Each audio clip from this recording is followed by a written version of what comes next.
Chapter 39. The Holy Planet Purgatory. After several diagnostics, the cosmic ship Karnak left the Holy Planet and again began to fall further in the direction of the place of its final destination, and, namely, in the direction of that planet on which Beelzebub had had the place of his arising, and whither he was returning to finish his long existence, to finish that long existence of his, which, on account of certain definite circumstances, he had to fulfill on various cosmic concentrations of our great universe, and always under conditions very unfavourable for him personally, yet which he nevertheless objectively fulfilled quite meritoriously. And so, when the usual tempo of the falling of the ship Karnak had been re-established, Hussein, the grandson of Beelzebub, again sat down at his feet, and turning to him said, "Grandfather, oh dear grandfather, explain to me, please, why, as my uncle Tuilan told me, does our common, all-embracing, uni-being autocrat endlessness appear so often on this holy planet on which we have just been?" At this question of his grandson, Beelzebub this time became thoughtful a little longer than usual, and then, also with greater concentration than was usual for him, slowly said, "Yes, I do not know, my dear boy, with what to begin this time in order to answer this question of yours in such a form as would satisfy me also, since among many other tasks I have set myself in respect of you, as regards your Oskianu, there is also this, that you, at your age, should have an exhaustive knowledge and understanding about this holy planet. In any case, you must first of all be told that this same holy planet, which is called Purgatory, is for the whole of our great universe, as it were, the heart and place of concentration of all the completing results of the pulsation of everything that functions and exists in the universe. Our common Father Creator Endlessness appears there so often only because this holy planet is the place of the existence of the, in the highest degree, unfortunate higher being bodies who obtain their coating on various planets of the whole of our great universe. The higher being bodies who have already merited to dwell on this holy planet suffer, maybe as much as anybody in the whole of our great universe. In view of this, our all-loving, endlessly merciful, and absolutely just Creator Endlessness, having no other possibility of helping these unfortunate higher being bodies with anything, often appears there, so that by these appearances of his he may soothe them, if only a little, in their terrible, inevitable state of inexpressible anguish. This planet began to actualize that aim for which it now exists, much later than that period of the flow of time when the completing process of the creation of the now existing world was finished. In the beginning, all these higher being bodies, who at the present time have the place of their existence on this holy planet, went directly on to our most holy Son Absolute. But later, when that all-universal calamity, which we call the Chute God Litanical period, occurred in our great universe, then after this terrifying common cosmic calamity, similar higher being bodies who now dwell on this holy planet cease to have the possibility of blending directly with our most holy Son Absolute. Only after this Chute God Litanical period did the necessity appear for such a kind of general universal functioning which this holy planet Purgatory actualizes at the present time. It was just from this time that the whole surface of this holy planet was correspondingly organized and adapted in such a way that these higher being bodies might have the place of their already unavoidable existence on it. Having said this, Beelzebub became a little thoughtful, and with a slight smile continued to tell the following. This holy planet is not only the centre of the concentrations of the results of the functioning of all that exists, but it is also now the best, richest, and most beautiful of all the planets of our universe. When we were there, you probably noticed that we always saw and sensed that from there all the space of our great universe, or, as your favourites would say, all the skies reflected, as it were, the radiance which recalls the radiance of the famous and incomparable Marconian turquoise. Its atmosphere is always pure, like the phenomenal Sacrolean crystal. Everywhere there, every individual, with all his presences, senses everything external. Iskol un nitsinilini, or as your favourites would say, blissfully, delightfully. On that holy planet, as the informed say, of springs alone, both mineral and fresh, which for purity and naturalness are unequalled on any other planet of our universe, there are about 10,000. There, from the whole of our universe, are gathered the most beautiful and best songbirds, of which, as the informed also say, there are about 12,000 species. And as for the subplanetary formations, such as flowers, fruits, berries, and all others of the same kind, words are inadequate. It can be said that there are collected and acclimatized there almost the whole flora, fauna, and boscalia from all the planets of our great universe. Everywhere on that holy planet, in corresponding gorges, are convenient caves of all kinds of interior form, made partly by nature herself, and partly artificially, with striking views from their entrances. And in these caves there is everything that can be required for a blissful and tranquil existence, with the complete absence of any essence anxiety whatever in any part of the presence of any cosmic independent individual, such as higher being bodies can also become. It is just in these caves that those higher being bodies exist by their own choice, who, owing to their merits, come to this holy planet from the whole of our great universe for their further existence. Besides all I have mentioned, there are also there the very best, in regard to convenience as well as to speed, what are called ego-lionopathies, or as they are still sometimes called, omnipresent platforms. These ego-lionopathies freely move in all directions in the atmosphere of the holy planet at any desired speed, even at that speed in which the second-degree suns of our universe fall. The system of this kind of ego-lionopathy was, it seems, invented specially for this holy planet by the famous angel, now already Archangel Herkisian.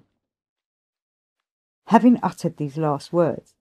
Beelzebub suddenly became silent and again deeply thoughtful,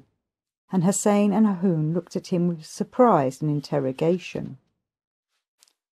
After a fairly long time had passed, Beelzebub, shaking his head in a special manner,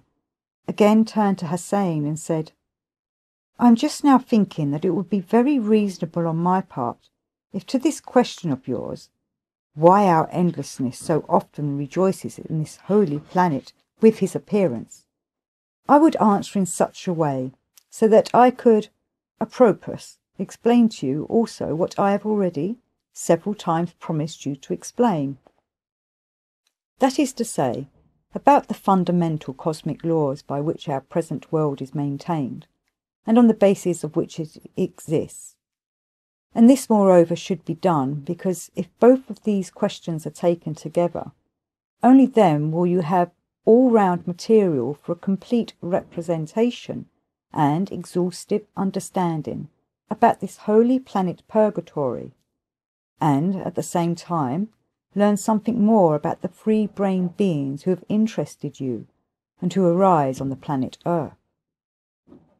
I wish to give you also now as many clear and detailed explanations as possible concerning this holy planet, as, sooner or later, you will have to know about this, because every responsible free-brained being of our universe, irrespective of the nature of the causes and place of his arising, and also of the form of his exterior coating, will ultimately have to learn about everything concerning this holy planet. And he must know all this in order to strive to exist in that direction, which corresponds just to the aim and sense of existence, which striving is the objective lot of every free-brained being in whom, whatever the causes might be, the germ arises for the coating of a higher being body. And so, my boy, first of all I must once more and in greater detail repeat that our endlessness was forced to create the whole world which now exists at the present time.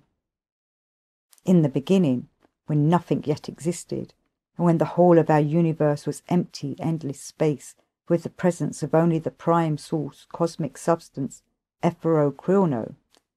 our present most great and most holy Son Absolute, existed alone in all this empty space.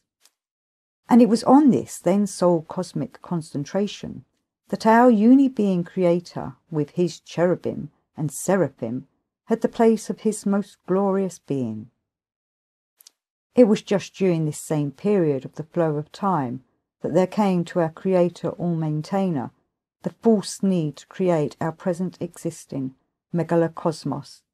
i.e., our world. From the third most sacred canticle of our cherubim and seraphim, we were worthy of learning that our Creator Omnipotent once ascertained that this same Son Absolute, on which he dwelt with his cherubim and seraphim, was, although almost imperceptibly, yet nevertheless gradually, diminishing in volume. As the fact ascertained by him appeared to him very serious, he then decided immediately to review all the laws which maintained the existence of that then still sole cosmic concentration. During this review, our omnipotent Creator, for the first time, made it clear that the cause of this gradual diminishing of the volume of the Son Absolute was merely the hieropath, that is, the flow of time itself. Thereupon, our endlessness became thoughtful, for in his divine deliberations, he became clearly aware that if this hieropath should so continue to diminish the volume of the Son Absolute, then sooner or later it would ultimately bring about the complete destruction of this sole place of his being. And so, my boy, in view of this, our endlessness was then just compelled to take certain corresponding measures, so that from this hieropath the destruction of our most holy Son Absolute could not eventually occur. Further, again from the sacred canticle of our cherubim and seraphim, but this time the fifth sacred canticle, we were worthy of learning that after this divine ascertainment of his, our endlessness devoted himself entirely to finding a possibility of averting such an inevitable end, which had to occur according to the lawful commands of the merciless hieropath, and that after his long divine deliberations, he decided to create our present existing megalocosmos.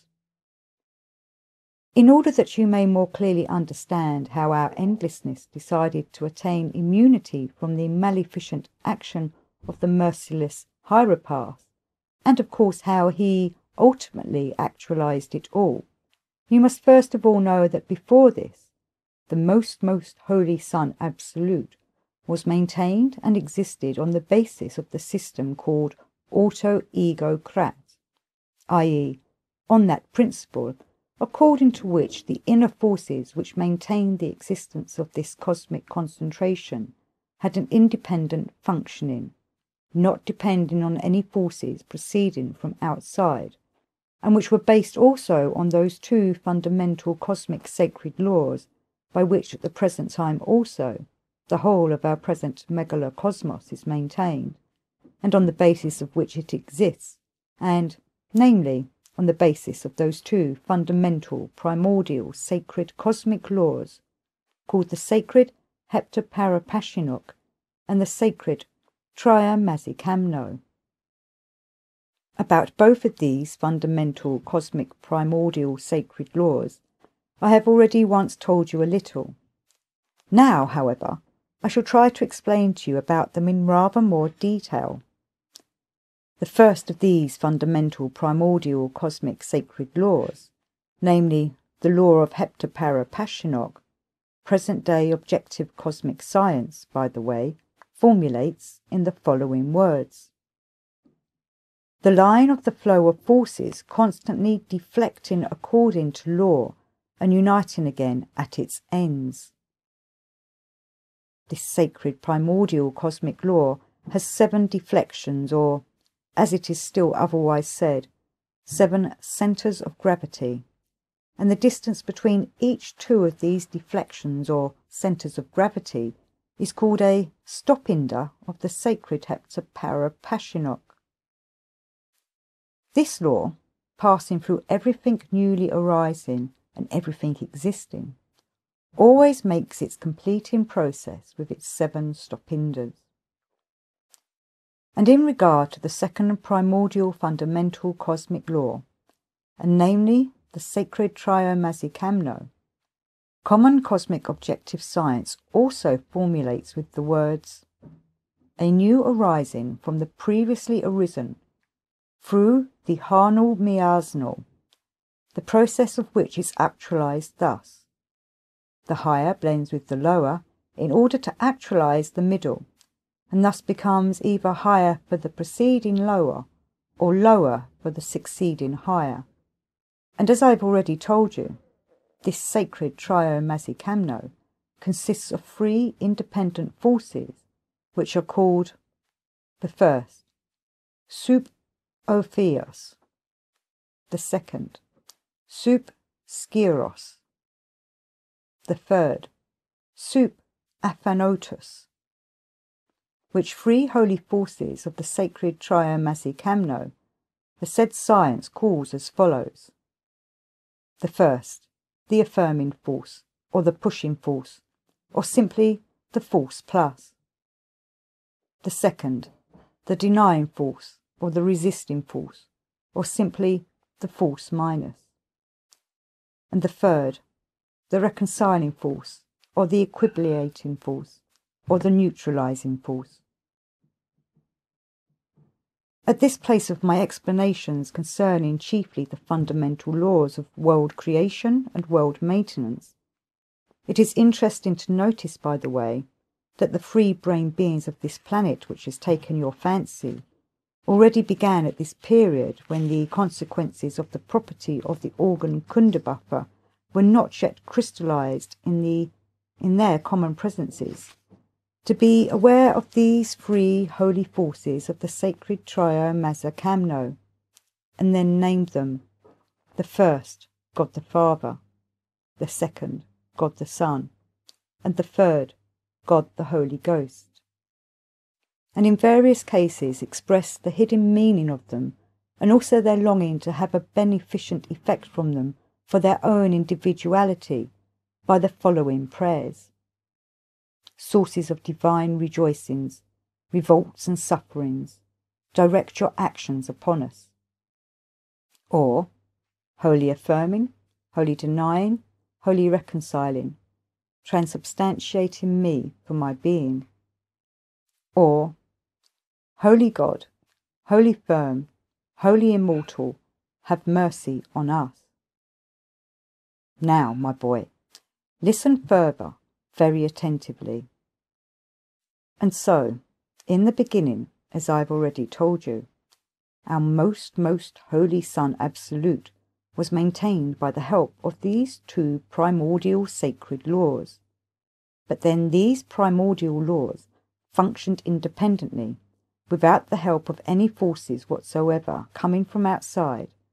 and this system was still called only the auto-ego-crat. And so, our all-maintaining endlessness decided to change the principle of the system of the functionings of both of these fundamental sacred laws, and namely, he decided to make their independent functioning dependent on forces coming from outside. And so, in consequence of the fact that for this new system of functioning of the forces, which until then maintained the existence of the most holy Sun Absolute, there were required outside of the Sun Absolute corresponding sources in which such forces could arise and from which they could flow into the presence of the most holy Sun Absolute. Our almighty endlessness was just then compelled to create our now existing megalocosmos with all the cosmoses of different scales and relatively independent cosmic formations present in it, and from then on the system which maintained the existence of the Sun Absolute began to be called Trog Auto-Ego-Crat. Our common Father Omni-Being Endlessness, having decided to change the principle of the maintenance of the existence of this then still unique cosmic concentration and sole place of his most glorious being, first of all altered the process itself of the functioning of these two primordial fundamental sacred laws, and he actualized the greater change in the law of the sacred heptaparapashinok. These changings in the functioning of the sacred heptaparapashinok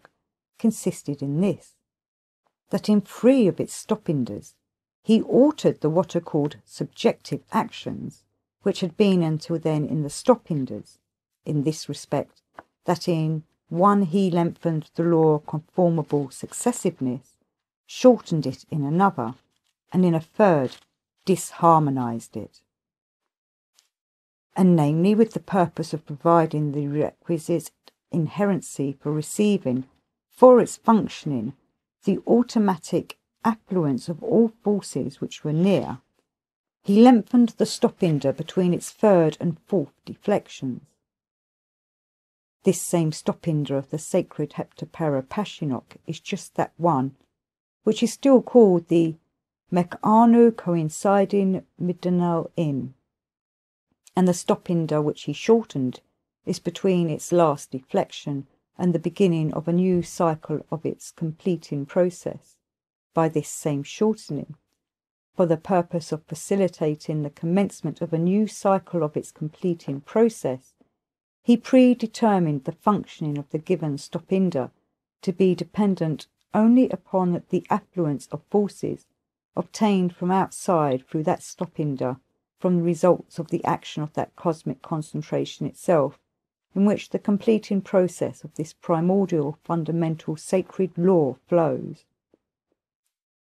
And this stop-inder of the sacred heptaparapashinok is just that one, which is still called the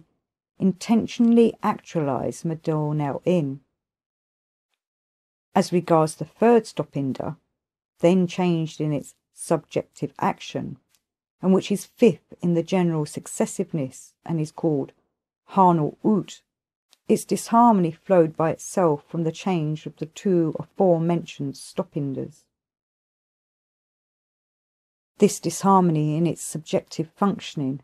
flowing from its asymmetry, so to say, in relation to the whole entire completing process of the sacred heptaparapashinok, consists in the following. If the completing process of this sacred law flows in conditions where during its process there are many extraneously caused vibrations, then all its functioning gives only external results. But if this same process proceeds in absolute quiet without any external extraneously caused vibrations whatsoever, then all the results of the action of its functioning remain within that concentration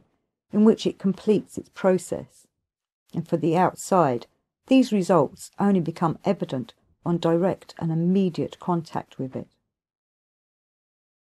And if, however, during its functioning there are neither of these two sharply opposite conditions, then the results of the action of its process usually divide themselves into the external and the internal. Thus, from that time, the process of actualization began to proceed in the greatest as well as in the smallest cosmic concentrations with these stoppinders of this primordial sacred law of Heptapara Pashinok, changed in this way in their subjective actions. I repeat, my boy, try very hard to understand everything that will relate to both these fundamental cosmic sacred laws, since knowledge of these sacred laws, particularly knowledge relating to the particularities of the sacred Heptapara Pashinok, will help you in the future to understand very easily and very well all the second grade and third grade laws of world creation and world existence. Likewise, an all-round awareness of everything concerning these sacred laws also conduces, in general, to this,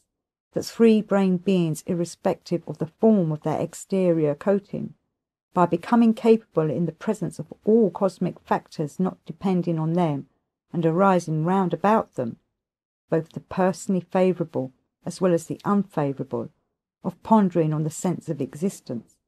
acquire data for the elucidation and reconciliation in themselves of that, what is called, individual collision, which often arises in general in free-brained beings from the contradiction between the concrete results flowing from the processes of all the cosmic laws and the results presupposed and even quite surely expected by their what is called sane logic, and thus correctly evaluating the essential significance of their own presence, they become capable of becoming aware of the genuine corresponding place for themselves in these common cosmic actualizations. In short, the transmutation in themselves of an all-round understanding of the function of both these fundamental sacred laws conduces to this, that in the common presences of free-brained beings, data are crystallized for engendering that divine property which it is indispensable for every normal free-brained being to have, and which exists under the name of Semoneria Nous. Of this your favourites have also an approximate representation, and they call it impartiality. And so, my dear boy, our common Father Creator Almighty, having then in the beginning changed the functioning of both these primordial sacred laws, directed the action of their forces from within the most holy Sun Absolute into the space of the universe, whereupon there was obtained the what is called emanation of the Sun Absolute, and now called Theomertmologos, or Word God. For the clarity of certain of my future explanations, it must here be remarked that, in the process of the creation of the now existing world, the divine willpower of our endlessness participated only at the beginning. The subsequent creation went on automatically of its own accord, entirely without the participation of his own divine willpower, thanks only to these two changed fundamental primordial cosmic laws. And the process itself of creation proceeded then in the following successiveness. Thanks to the new particularity of the fifth stopinder of the sacred Heptapara Pashinok, these emanations issuing from the Sun Absolute began to act at certain definite points of the space of the universe upon the prime source cosmic substance, Epherokryono, from which, owing to the totality of the former and the new particularities of the sacred primordial laws, certain definite concentrations began to be concentrated. Further, thanks to these factors, and also to their own laws of Heptapara Pashinok and Triomazepamno, which had already began to arise in these definite concentrations with their action upon each other, everything which had to be gradually began to be crystallized in these concentrations, and as a result of all this, those large concentrations were obtained which exist also until now and which we now call second-order suns. When these newly arisen suns had been completely actualized, and their own functionings of both the fundamental laws had been finally established in them, then in them also, similarly to the most holy Sun Absolute, their own results began to be transformed and to be radiated, which, together with the emanations issuing from the most holy Sun Absolute into the space of the universe, became the factors for the actualization of the common cosmic fundamental process of the sacred law of Triamasakamno, and that is to say, the most holy Theomurtmalogos began to manifest itself in the quality of the third holy force of the sacred Triamasakamno, the results of any one of the newly arisen second-order suns began to serve as the first holy force, and the results of all the other newly arisen second-order suns in relation to this mentioned one newly arisen sun as the second holy force of this sacred law. Thanks to the process of the common cosmic sacred Triamasakamno, thus established in the space of the universe, crystallizations of different what is called density gradually began to be formed around each of the second-order suns, out of that same prime source, Epherochrono, and grouping themselves around these newly arisen suns, new concentrations began to take form, as a result of which more new suns were obtained, but this time third-order suns. These third-order concentrations are just those cosmic concentrations which at the present time are called planets. At this very place in the process of the first outer cycle of the fundamental sacred Heptaparapashinok, namely after the formation of the third-order suns or planets, just here, owing to the changed fifth deflection of the sacred Heptaparapashinok,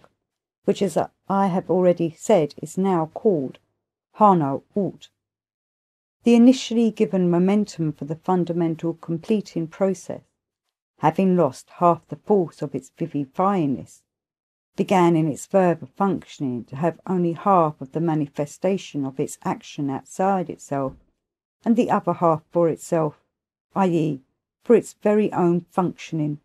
the consequences of which were that on these last big results, i.e., on these said third-order suns or planets, there began to arise what are called similarities to the already arisen. And as after this, surrounding conditions of actualizations were everywhere established corresponding to the manifestation of the second particularity of the fifth stopinda of the fundamental sacred Heptaparapashinok, therefore from then on the actualization of the fundamental outer cycle of the sacred Heptaparapashinok ceased, and all the action of its functioning entered forever into the results already manifested by it, and in them there began to proceed its inherent permanent processes of transformation, called evolution and involution. And then, thanks this time to a second-grade cosmic law which is called Litzveritzi, or the aggregation of the homogeneous, there began to be grouped on the planets themselves, from the mentioned relatively independent, new formations named similarities to the already arisen, yet other also relatively independent formations. Thanks just to these processes of evolution and involution inherent in the sacred Heptaparapashinok, there also began to be crystallized and decrystallized in the presences of all the greatest and smallest concentrations,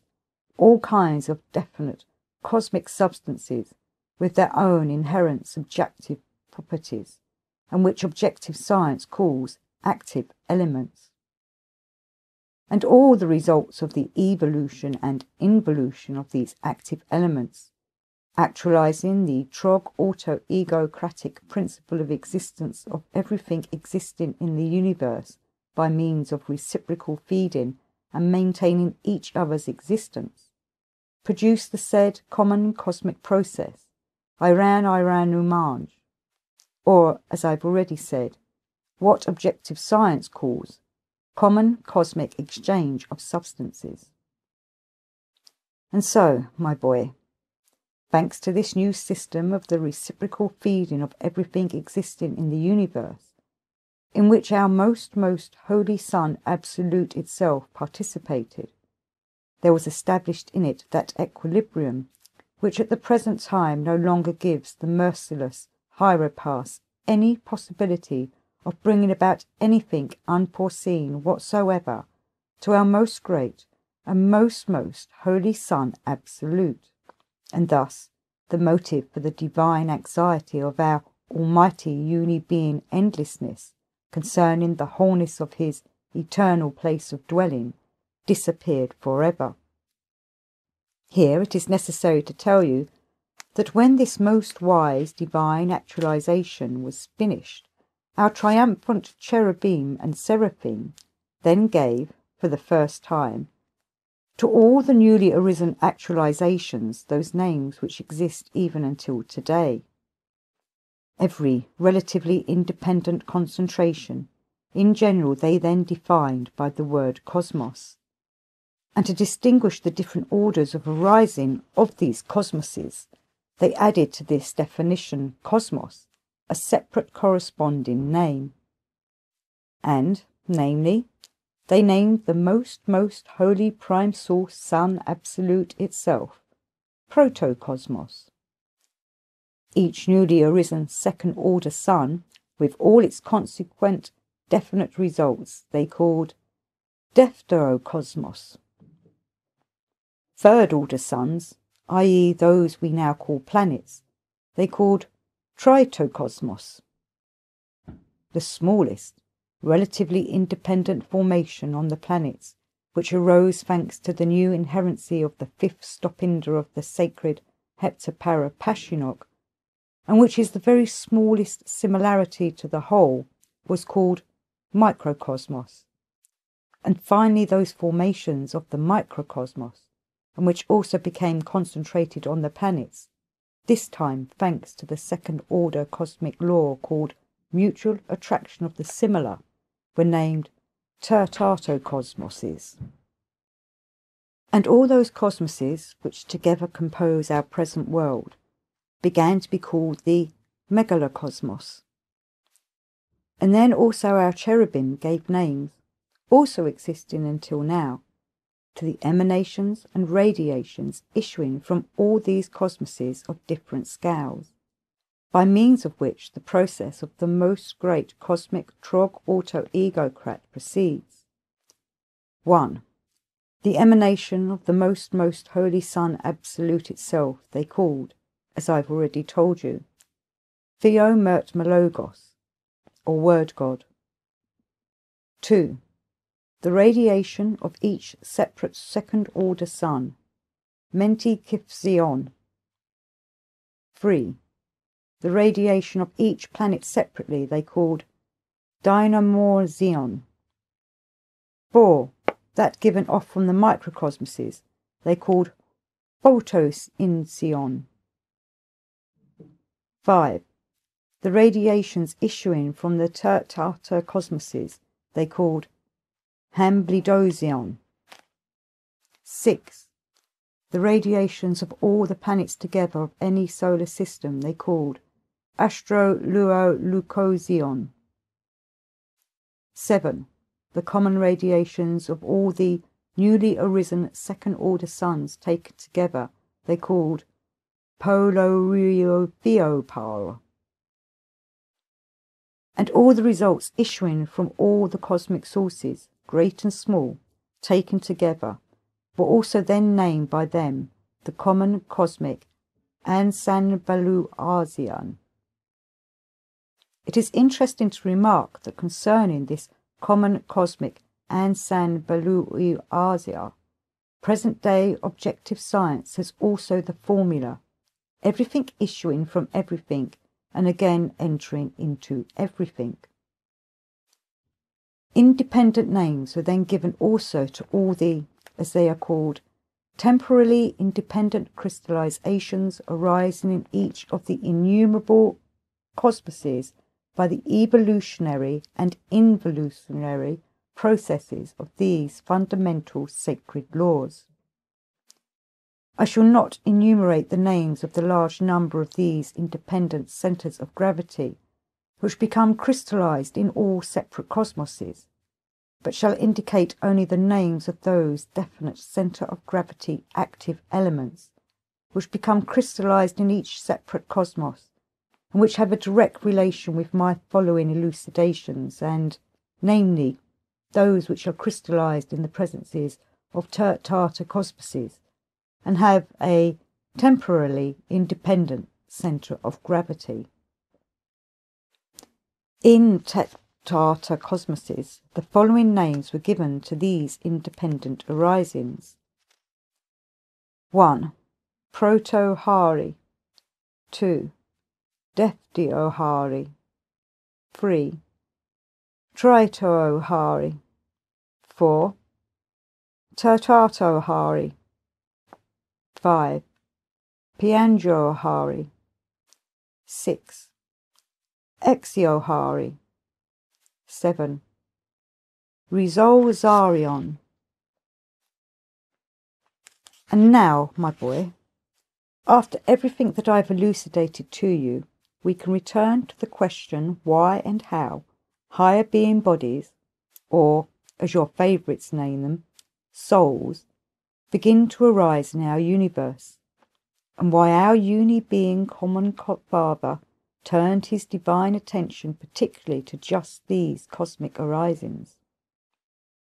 The point is that when the common cosmic harmonious equilibrium had become regularized and established in all those cosmoses of different scales, then in each of these tertato cosmoses, i.e. in each separate relatively independent formation of the aggregation of microcosmoses, which had its arising on the surface of the planets, the surrounding conditions on the surface of which accidentally began to correspond to certain data present in these cosmoses, owing to which they could exist for a certain period of time without what is called sekro anu, i.e. without constant individual tension, the possibility appeared of independent automatic moving from one place to another on the surface of the given planet. And thereupon, when our common father endlessness ascertained this automatic moving of theirs, there then arose for the first time in him the divine idea of making use of it as a help for himself in the administration of the enlarging world. From that time on, he began to actualize everything further for these cosmoses in such a direction that the inevitable, what is called Okrial Nu, i.e. the periodic repetition in them of the completing process of the sacred heptaparapashinok, might be accomplished in such a way that, under conditions of a certain kind of change in the functioning of the common presences of some of these tertato cosmoses, they might be transformed and crystallized, besides the crystallizations which had to be transformed for the purpose of the new common cosmic exchange of substances, also those active elements from which new independent formations might be coated in themselves with the inherent possibility of acquiring individual reason. That this idea first arose just then in our endlessness, we can also see from the words of that sacred canticle with which at the present time, at all divine solemnities, our cherubim and seraphim extol the marvellous works of our Creator. Before continuing to relate further how this was actualized, it is necessary to tell you that the functioning of the mentioned common cosmic Iran-Iranumanj is harmonized in such a way that all the results obtained from transformations in different cosmoses localize themselves together according to what is called qualitativeness of vibrations, and these localizations penetrate everywhere throughout the universe and take a corresponding part in planetary as well as in surplanetary formations, and generally have as the temporary place of their free concentration the what are called atmospheres, with which all the planets of our megalocosmos are surrounded, and through which connection is established with the common cosmic Iran-Umanj. And so the further results of this divine attention in respect of the mentioned tertato cosmoses consisted in this, that during their serving as apparatuses for the most great cosmic Trog auto-egocrat, the possibility was obtained in them that from among the cosmic substances transformed through them, both for the needs of the most great common cosmic sacred Trog auto-egocrat, as well as for the supply of substances expended by them for the process of their own existence, and composed exclusively of cosmic crystallizations, which are derived from the transformations of that planet itself on which the given tertato cosmoses arose. Such results began to be obtained in their common presences under the mentioned conditions as proceed from cosmic sources of a higher order, and, consequently, composed of what are called vibrations of greater vivifyingness. Now from such cosmic results, exactly similar forms began to be coated in their common presences, at first from the cosmic substances mentakizon, i.e. from the substances transformed by the sun and by other planets of that solar system within the limits of which the given tertato cosmoses had the place of their arising,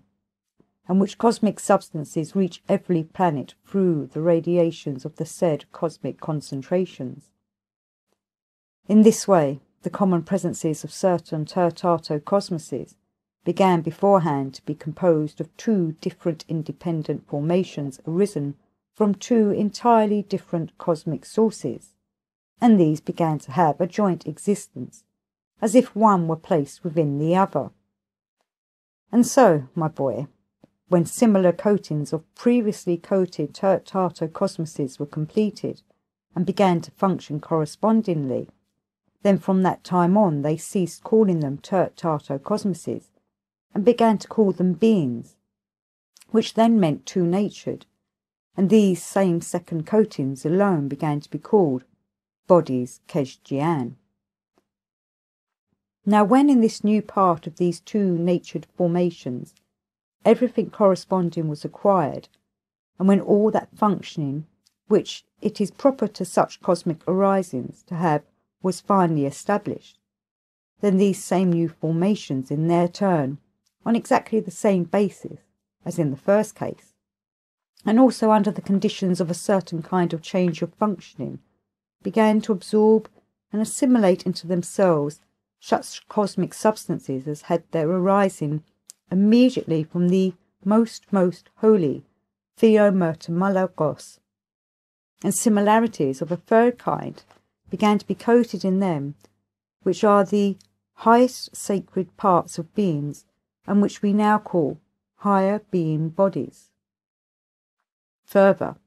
when their higher being bodies were finally coated, and all the corresponding functions had been acquired in them, and chiefly when it became possible for the data for engendering the sacred function, named objective reason, to become crystallized in them, which data can become crystallized exclusively only in the presences of those cosmic arisings, and when what is called Ruskuanu occurred to these tertato cosmoses, or beings, i.e. the separation of these diverse-natured three-in-one formations from each other,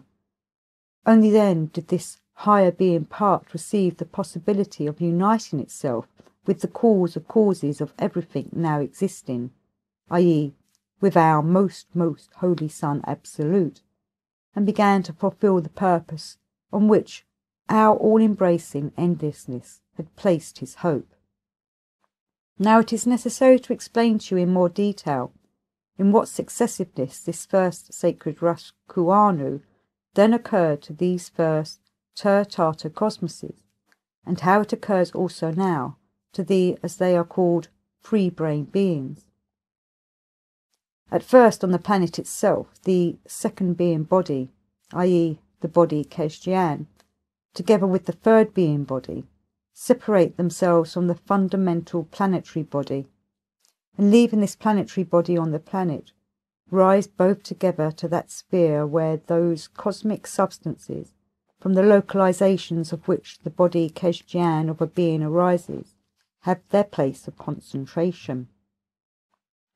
And only there, at the end of a certain time, does the principal and final sacred Raskuana occur to this two-natured arising, after which such a higher being part indeed becomes an independent individual with its own individual reason. Previously, i.e. before the Chute God liturgical period, this sacred cosmic actualization was, only after this second process of the sacred Raskuanu, either thought worthy of uniting with the presence of our most holy Son Absolute, or went into our other cosmic concentrations where such independent holy individuals were needed. And if at the moment of the approach of the final process of the sacred Raskuanu, these cosmic arisings had not yet attained to the required gradation of reason of the sacred scale of reason,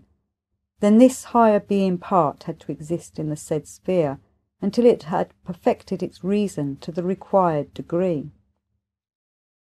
It is impossible not to take notice here of that objective terror which occurs to the already arisen higher being parts who, owing to all results in new cosmic processes unforeseen from above, have not yet perfected themselves up to the necessary gradations of reason. The point is that according to various second-grade cosmic laws, the being-body Gurdjieff cannot exist long in this sphere, and at the end of a certain time this second being part must decompose, irrespective of whether the higher being part existing within it had by that time attained the requisite degree of reason, and in view of the fact that as long as this higher being part does not perfect its reason to the requisite degree, it must always be dependent upon some Gurdjieffian rising or other. Therefore, immediately after the second sacred Raskuanu, every such still unperfected higher being body gets into a state called Tek Kek Denal, or searching for some other similar two-natured arising corresponding to itself, so that when the higher part of this other two-natured arising perfects itself to the required degree of reason, and the final process of the sacred Raskuana occurs to it, and the speedy disintegration of its Gurdjieff body is not yet clearly sensed, this higher being body might instantly enter this other body, Gurdjieff, and continue to exist in it for its further perfection, which perfection must sooner or later be inevitably accomplished by every arisen higher being body. And that is why, in that sphere to where the higher being part goes after the first sacred Raskuanu, that process proceeds called Okip Kalau Vinyan exchange of the external part of the soul, or exchange of the former being body Gurdjieff. Here you might as well be told that your favourites also have, as it were, a similar representation about the Okipakavanian exchange, and they have even invented a very clever name for it, namely metempsychosis, or reincarnation, and that branch of their famous science which in recent centuries has been created around this question also gradually became, and at the present time already is, one of those minor maleficent factors, the totality of which is gradually making their reason, already strange enough without this, always more and more, as our dear Mullah Nasir Eddin would say, showroom morum minion. According to the fantastic branch of this theory of their science, now called spiritualism, They suppose, among other things, that each of them already has a higher being part, or, as they call it, a soul, and that a transmigration must be occurring the whole time to this soul, i.e., something of the kind of this same O'Kip-Calvinian exchange of which I have just spoken.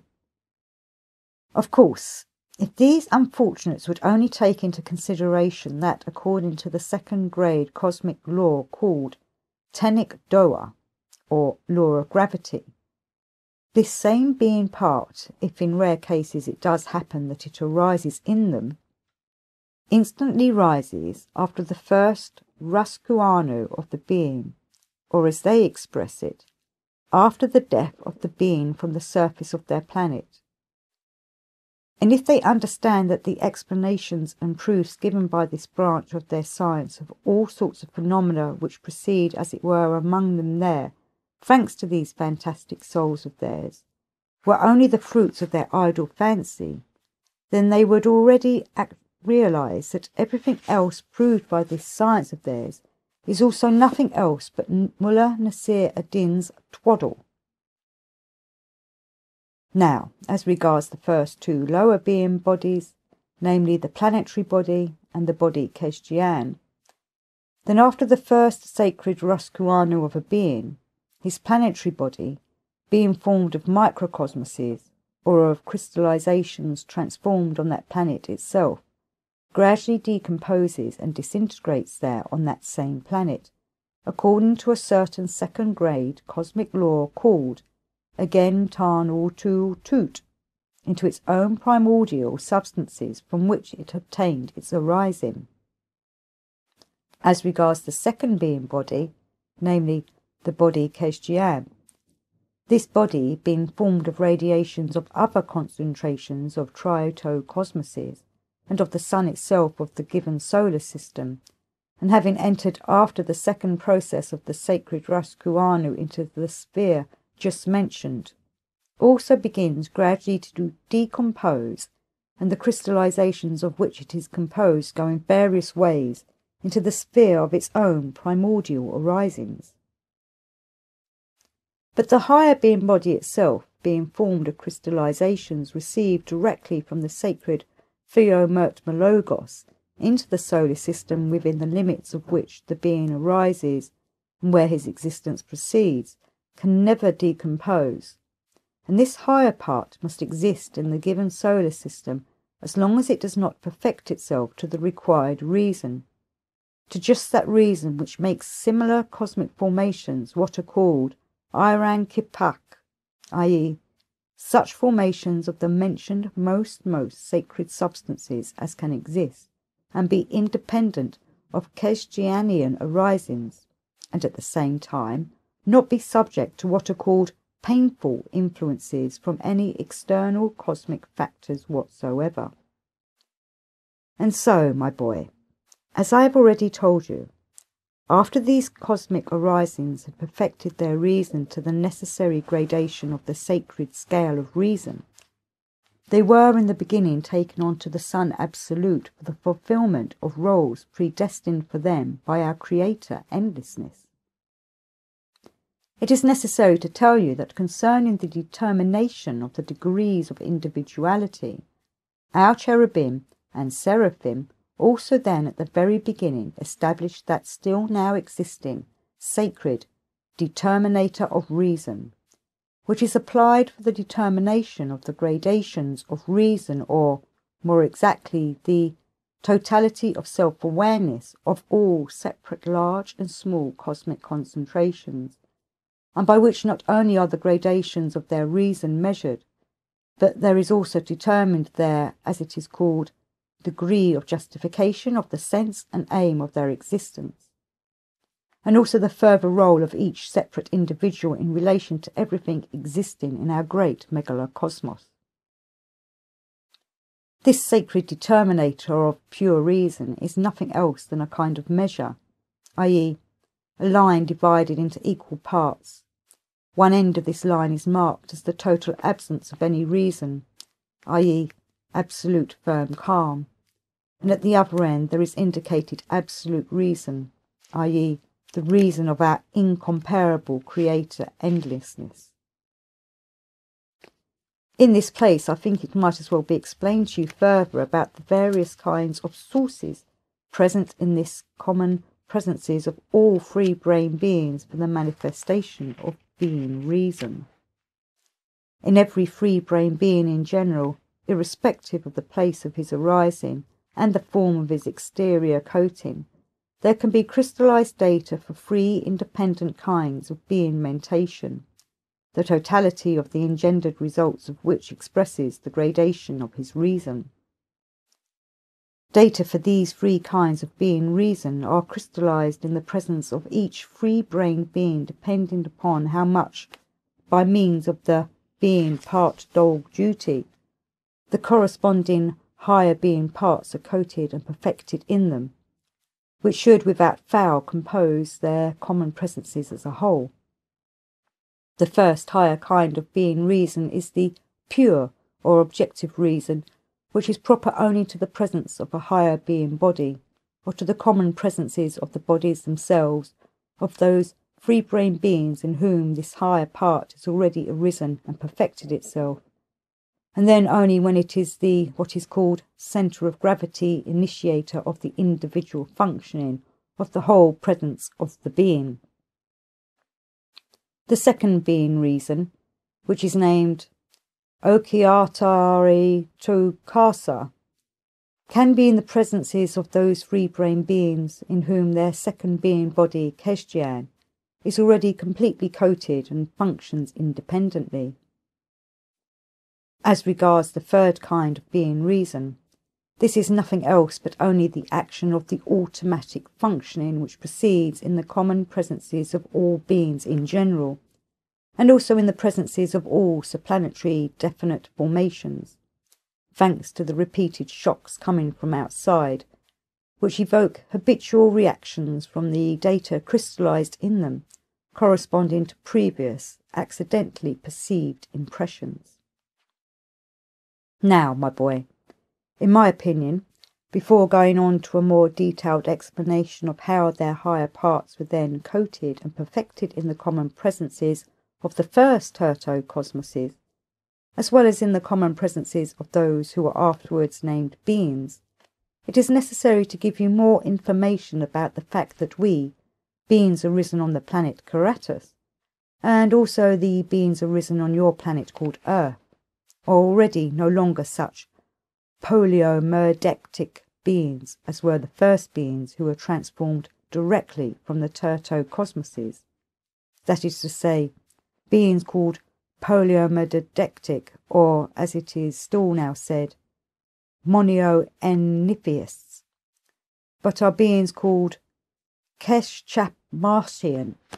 i.e. nearly half-beings, owing to which the completing process of the sacred heptaparapashinok does not proceed at the present time through us or through your favourites, the free brain beings of the planet Earth, exactly as it proceeded in them. And we are such Keschapmartian beings because the last fundamental stopinder of the sacred heptaparapashinok, which at the present time almost all the beings of the Megaliocosmos call the sacred Agioprotahari, is not in the centres of those planets upon which we arise, as it occurs in general in the majority of the planets of our great Megaliocosmos, but is in the centres of their satellites, which for our planet Karatus is the little planet of our solar system which we call Pronoki Pyok, and for the planet Earth, its former fragments now called the Moon and Anulios. Thanks to this, the completing process of the sacred heptaparapashinok for the continuation of the species, for instance, proceeds not through one being, as it proceeded with the Terto-cosmoses, but through two beings of different sexes, called Bias,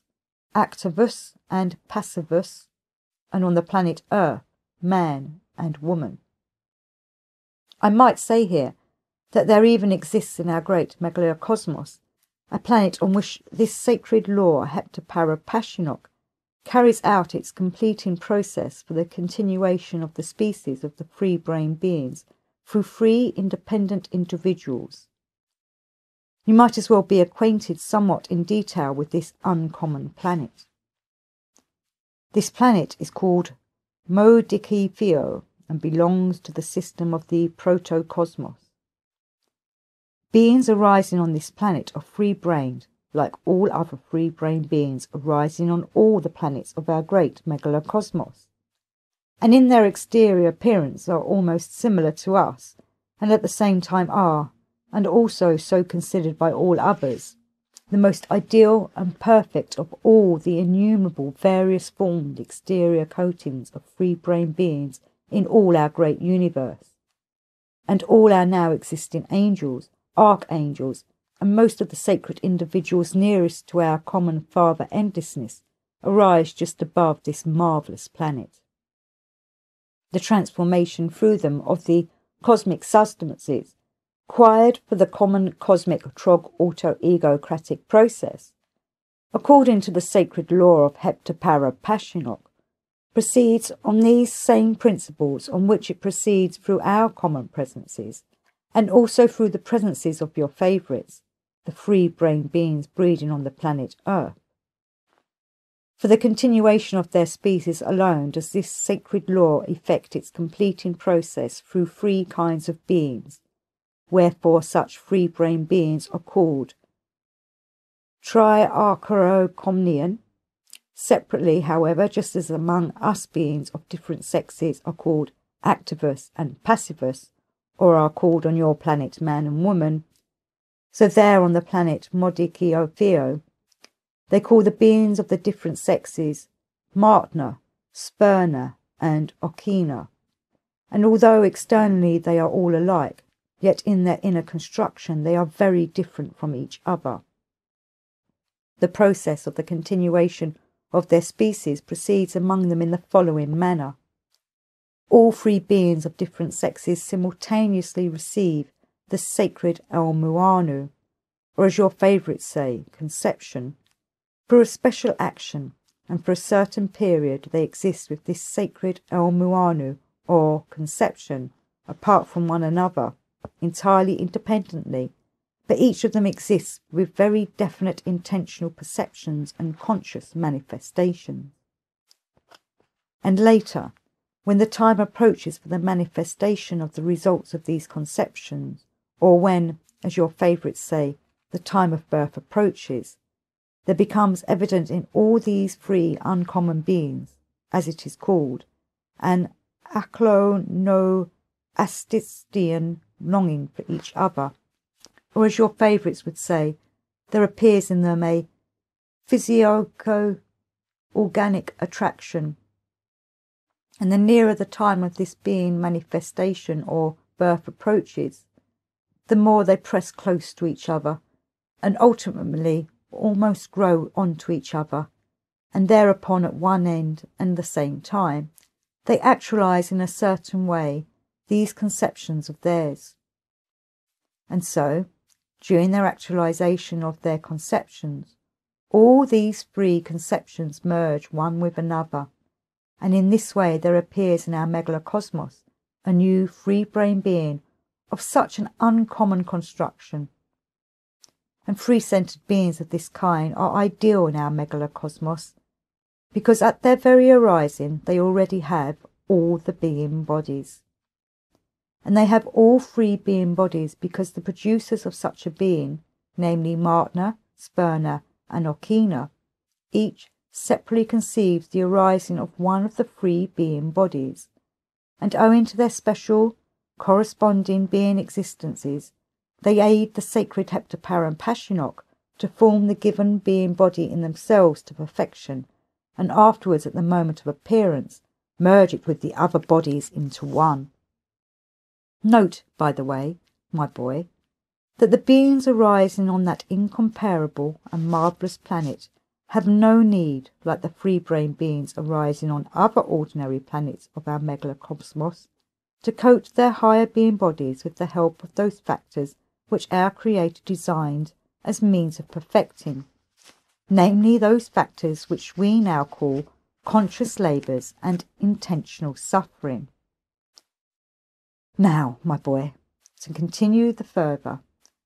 more detailed elucidation concerning the process of the transformation of cosmic substances through beings in general, we shall take as an elucidatory example the common presences of your favourites. Although the process of the transformation of substances for the continuation of the species by means of us or by means of the common presences of your favourites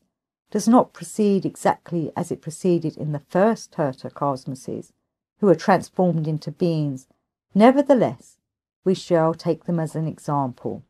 since the process itself of the transformation of cosmic substances for the needs of the most great common cosmic trog-auto-ego-crat proceeds through their common presences exactly as it proceeded through the first tertocosmoses. At the same time, you will acquire information concerning several other small details of the strange particularities of their psyche, and also gain information relating to how they in general understand and how they regard their being duty in the sense of serving the common cosmic process of Uran-Uran-Umanj, destroying for the beatification of their own belly every kind of law-conformable foreseeing actualization for the welfare of the whole megalocosmos. As for these particularities of the transformation of cosmic substances, thanks to which the continuation of the species of different beings at the present time proceeds differently, for the present I will say only this, that the cause depends on the place of concentration of the sacred Ashagio-Protari, i.e., on the place of concentration of those cosmic substances which are the results of the last stopinder in the common cosmic Ansanbalausia. Now, my boy, I shall begin by repeating, all your favourites, even the contemporary, are like us and like all the other free-centred beings of our megacosmos, such apparatuses for the great cosmic trog-auto-ego-crat, just as the tertar-cosmoses were, from whom arose the first ancestors of the now existing beings as well as the beings now existing everywhere. And through each of them the cosmic substances arising in all 7 stopinders of the sacred Heptaparapashinok could be transformed, and all of them, again even the contemporary, besides serving as apparatuses for the most great cosmic trog-auto-ego-crat, could have all possibilities for absorbing from those cosmic substances, which are transformed through them, what is corresponding for the coating and for the perfecting in them of both higher being bodies, because each free brain being arisen on this planet of yours represents in himself also, in all respects, just like every free brain being in all our universe, an exact similarity of the whole megalocosmos. The difference between each of them and our common great megalocosmos is only in scale. Here you should know that your contemporary favourites very often use a notion taken by them from somewhere, I do not know whether instinctively, emotionally, or automatically, and expressed by them in the following words: we are the images of God. These unfortunates do not even suspect that, of everything known to most of them concerning cosmic truths, this expression of theirs is the only true one of them all, and indeed each of them is the image of God, not of that God which they have in their bobtailed picturings, but of the real God, by which word we sometimes still call our common megalocosmos. Each of them to the smallest detail is exactly similar, but of course in miniature, to the whole of our megalocosmos, and in each of them there are all of those separate functionings which, in our common megalocosmos, actualize the cosmic harmonious Uran-Uran-Umanj, or exchange of substances, maintaining the existence of everything existing in the megalocosmos as one whole. This same expression of theirs, "we are the images of God," can here serve us as a very good additional illustration and explanation of how far what is called perceptible logic, or, as it is sometimes said, aimnophinean mentation, is already distorted in them. Although this expression corresponding to the truth exists there among them, yet concerning the consideration of its exact sense, as in general concerning every short verbal formulation, they at best always express with their strange short-sighted mentation, even if they should wish with their whole common presence actively and sincerely to reveal their inner representation and essential understanding of this expression of theirs, something as follows. Good. If we are images of God, that means God is like us and has an appearance also like us, and that means our God has the same moustache, beard, nose as we have, and he dresses also as we do. He dresses as we do, doubtless because, like us, he is also very fond of modesty. It was not for nothing that he expelled Adam and Eve from paradise, only because they lost their modesty and began to cover themselves with clothes. In certain of the beings there, particularly of recent times, there being aimnophinean mentation, or perceptible logic, has already become such that they can very clearly see this same God of theirs in their picturings, almost with a comb sticking out of his left vest pocket, with which he sometimes combs his famous beard. Such a super peculiar being aimnophinean mentation about their God proceeded in your favourites chiefly from the Hasnasmussian manifestations of those learned beings who, you remember, I've already told you, assembled in the city of Babylon and collectively began to invent various maleficent fictions concerning their God, which were afterwards by chance widely spread everywhere on that ill-fated planet. And in view of the fact that that period coincided with the time when the free-brained beings there began to exist, particularly Zelzelnaonu, i.e. particularly passively in the sense of the being efforts proper to free-centred beings. Therefore these maleficent inventions were thoroughly absorbed and appropriated by the beings. And afterwards, in their transmission from generation to generation by inheritance, they gradually began to be crystallized into such monstrous logic Nestorian materials, with the result that in the psyche of the contemporary free-brain beings there began to proceed such an already exceptionally distorted being aimnophinean mentation. And the reason that they picture their God to themselves just with a long beard was due to the fact that then, among the maleficent inventions of the Babylonians learned, it was said among other things that that famous God of theirs had, as it were, the appearance of a very old man, just with a heavy beard. But concerning the appearance of their God, your favourites have gone still further. Namely, they picture this famous God of theirs exactly as an old Jew, since in their bob-tailed notions, all sacred personages originated from that race. At any rate, my little Hussein, each of your favourites, separately, is, in his whole presence, exactly similar in every respect to our megalocosmos. I once told you that there is localized in the head of each one of them, as well as in us, a concentration of corresponding cosmic substances, all the functioning of which exactly corresponds to all those functions and purposes which our most holy protocosmos has and fulfills for the whole of the megalocosmos. This localization, which is concentrated in their head, they call the head brain, the separate what are called Okan Ayaki, or protoplasms of this localization in their head, or as the terrestrial learned call them, the cells of the head brain, actualized for the whole presence of each of them exactly such a purpose as is fulfilled at the present time by the high perfected bodies of free-brained beings from the whole of our great universe, who have already united themselves with the most Holy Son Absolute, or Protocosmos. When these higher parts of free-brained beings, who are perfected to the corresponding gradation of objective reason, get there, they fulfill precisely that function of the Okean Archi, or cells of the head brain,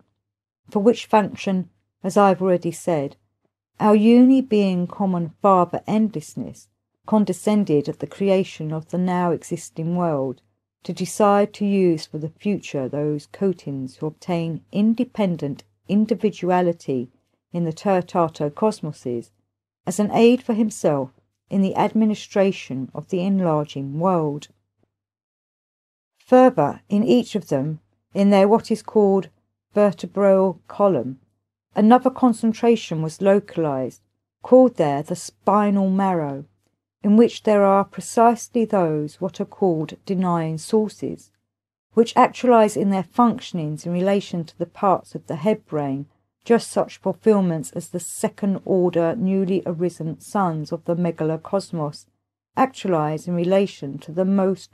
holy protocosmos. It must without fail be noticed that in former epochs there on your planet, your favourites knew something about the separate particular functionings of the parts of their spinal marrow, and they even knew and adopted various mechanical means for action upon corresponding parts of this spinal marrow of theirs, during those periods when some disharmony or other appeared in them, as they express it, psychic state. But the information relating also to this kind of knowledge gradually evaporated, and although your contemporary favourites know that certain particular concentrations are in this spinal marrow of theirs, yet of course they have not the slightest notion for what function they were designed by great nature, and in most cases simply name them brain nodes of their spinal marrow. Well, then, just these separate brain nodes of their spinal marrow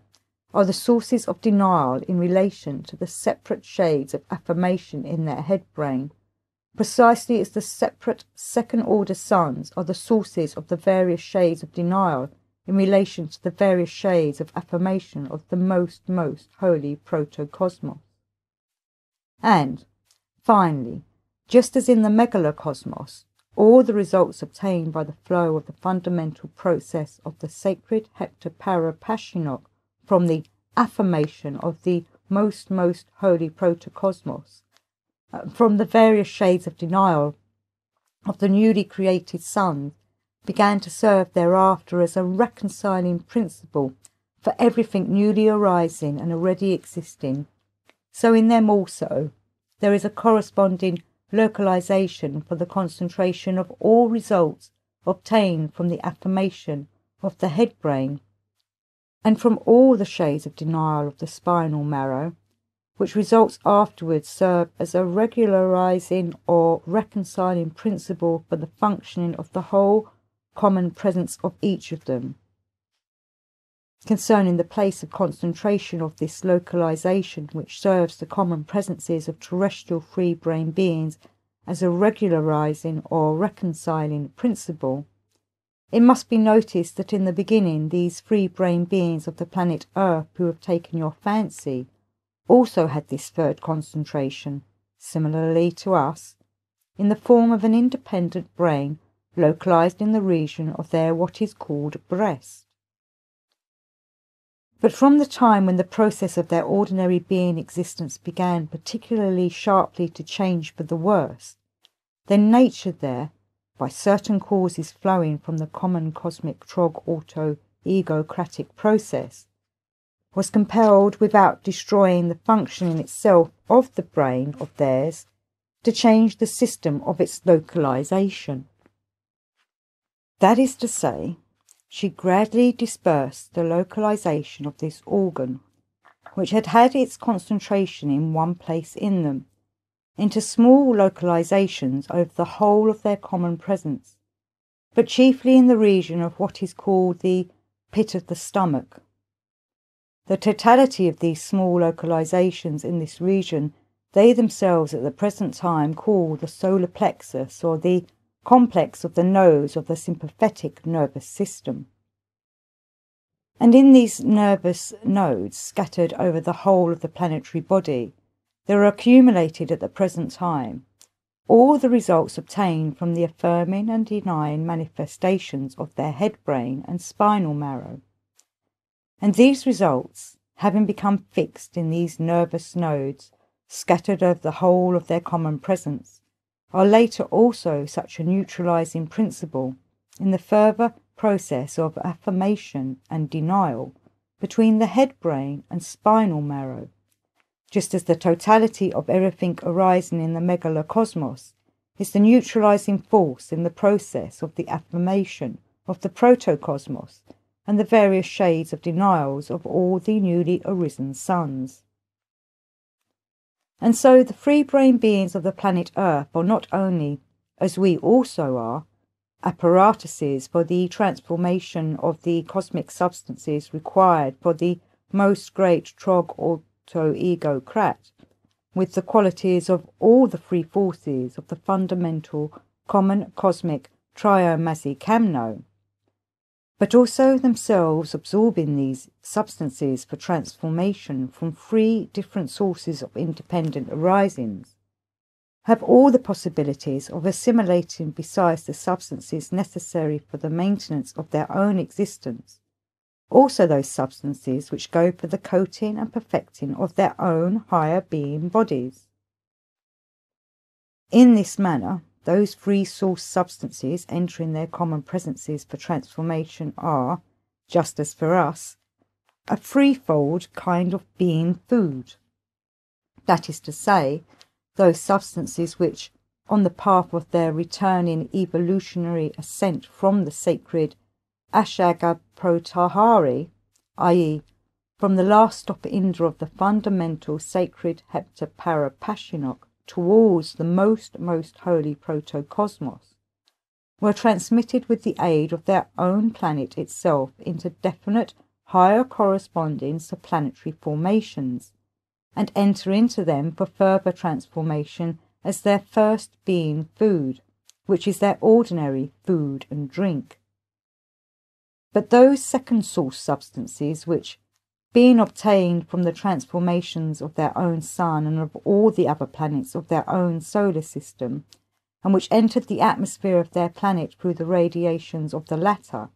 enter into them again, just as into us, also for further evolutionary transformation as the second being food, which is their, as they say there, air by which they breathe, and the substances in their air just serve for the coating and maintenance of the existence of their second being bodies. And finally, the first source substance, which for them as well as for us are a third kind of being food, serve both for the coating and for the perfecting of the higher being body itself. Well then, it was in relation to these sacred cosmic substances that those sorrowful results occurred among your unfortunate favourites, which flowed and still continue to flow from all the abnormalities established by them themselves in the ordinary process of their being existence. Although the substances also of this higher being food continue to enter into them also until now, yet they enter particularly into the beings of the present time, already only spontaneously, quite without the participation of their cognized intention, and only as much as is required for the transformations proceeding through them necessary for the purposes of the common cosmic Trog-Auto-Ego-Cratic harmony, and for the automatic continuation of their species demanded by nature. When the abnormal conditions of ordinary being existence were finally fixed there, in consequence of which there disappeared from their essence both the instinctive and the intentional striving for perfecting, there not only disappeared in them the need of conscious absorption of cosmic substances, but even also the very knowledge and understanding of the existence and significance of higher being foods. At the present time there, your favourites already know only of one, the first being food, and they know about that only because, in the first place, even without their wish, they could not help knowing about it, and secondly, the process of its use there has already become for them also a vice, and occupies an equal rightful place alongside other of their weaknesses, which were gradually crystallized in them as consequences of the properties of the maleficent for them organ Kundabuffer. Up to this time, not one of them has yet even become aware that in this first being food there are substances necessary almost exclusively only for the maintenance of the existence of their coarse planetary body alone, which is a denying source, and that this first being food can give almost nothing for the other higher parts of their presence. As for those higher cosmic substances of which a certain quantity must, as I've already said, necessarily be transformed through them for the continuation of their species, and for the maintenance of the general harmony of the common cosmic Ansubal-Uzia, your favourites at the present time have no need at all to trouble their inner god self-calming about it, since this is already done in them, as I've already said, quite spontaneously, without the participation of their own cognized intention. It is interesting, however, to notice that in the beginning, namely, soon after the destruction of the functioning of the organ Kundabuffer in the free brain beings breeding on this planet of yours, they also became aware of those two higher being foods, and then began to use them with cognized intention, and certain beings of the continent Atlantis of its latest period even began to consider these same processes of the absorption of these higher being foods as the chief aim of their existence. The beings of the continent Atlantis then called the second being food Armalus, which meant help for the moon, and they called the third being food the sacred Armahudan, and this last word then signified for them help for God. Concerning the absence in the psyche of your favourites of a cognized need of absorbing these higher sacred cosmic substances, I wish also to draw your attention to one very important for them, sorrowful consequence flowing from this, and namely, in view of the fact that in them, together with the cessation of the intentional absorption of these definite cosmic substances necessary for the arising and existence of higher being parts, there disappeared from their common presences not only the striving itself for perfection, but also the possibility of what is called intentional contemplativeness, which is just the principal factor for the assimilation of those sacred cosmic substances. Then, from that time on, in order to guarantee that the required quantity of those substances might enter into them and be assimilated, nature gradually had to adapt herself to arrange that for each of them, in the course of their whole process of existence, such unexpectednesses should occur already by themselves, as are not at all proper to occur to any free-brain being of our great megalocosmos. Unfortunately, nature there was compelled to adapt herself to this abnormality, so that, owing to these unexpectednesses, certain intense being experiencings and active deliberations might proceed in them automatically, independently of them themselves, and so that,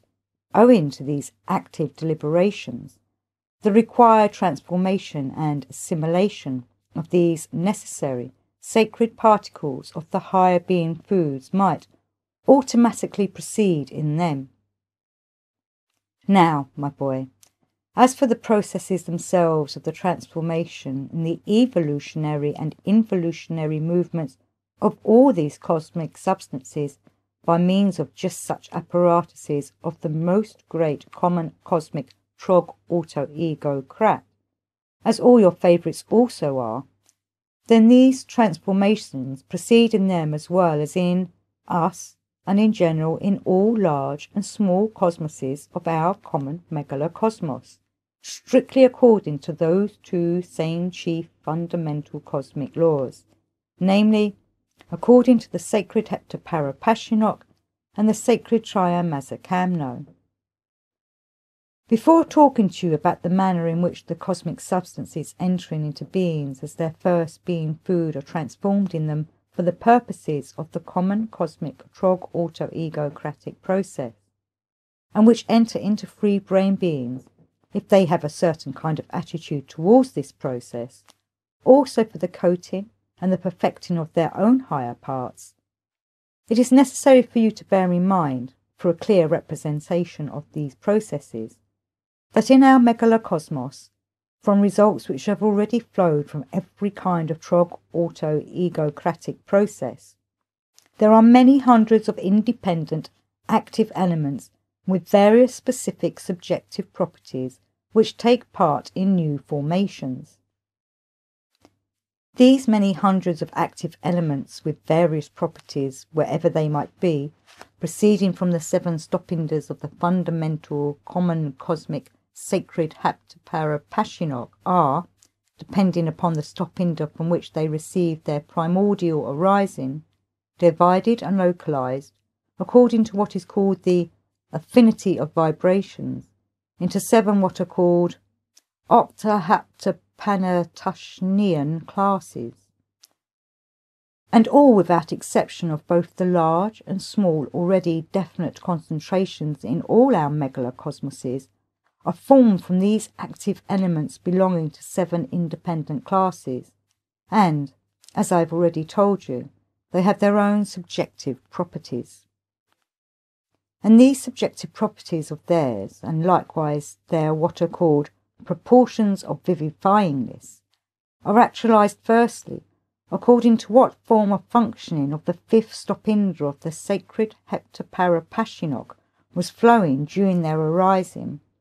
and secondly, whether the given active elements arise owing to the conscious intention on the part of some independent individual, or whether they arose automatically, merely owing to the second grade law called attraction and fusion of similarities. Well then, these same many hundreds of definite active elements belonging to seven different octapanatashnikian classes, and having seven different subjective properties, among which the properties of vivifyingness and decomposition have supreme significance, compose in their totality the fundamental common cosmic Ansan-Valuazia, by which the most great cosmic trog-auto-egocrat is actualized, the true saviour from the law conformable action of the merciless hieropaths. It is necessary to tell you also that the first appearance of every kind of concentration from the epherochrono, which is found everywhere in the universe owing to the second grade cosmic law, the attraction and fusion of similarities, proceeds in the following manner. If particles of epherochrono, which are already found in the different spheres of all seven stopinders of the fundamental common cosmic Ansan-Valuazia, collide for some reason or other, they begin the arising of all kinds of crystallizations which do not yet have any subjective properties. And furthermore,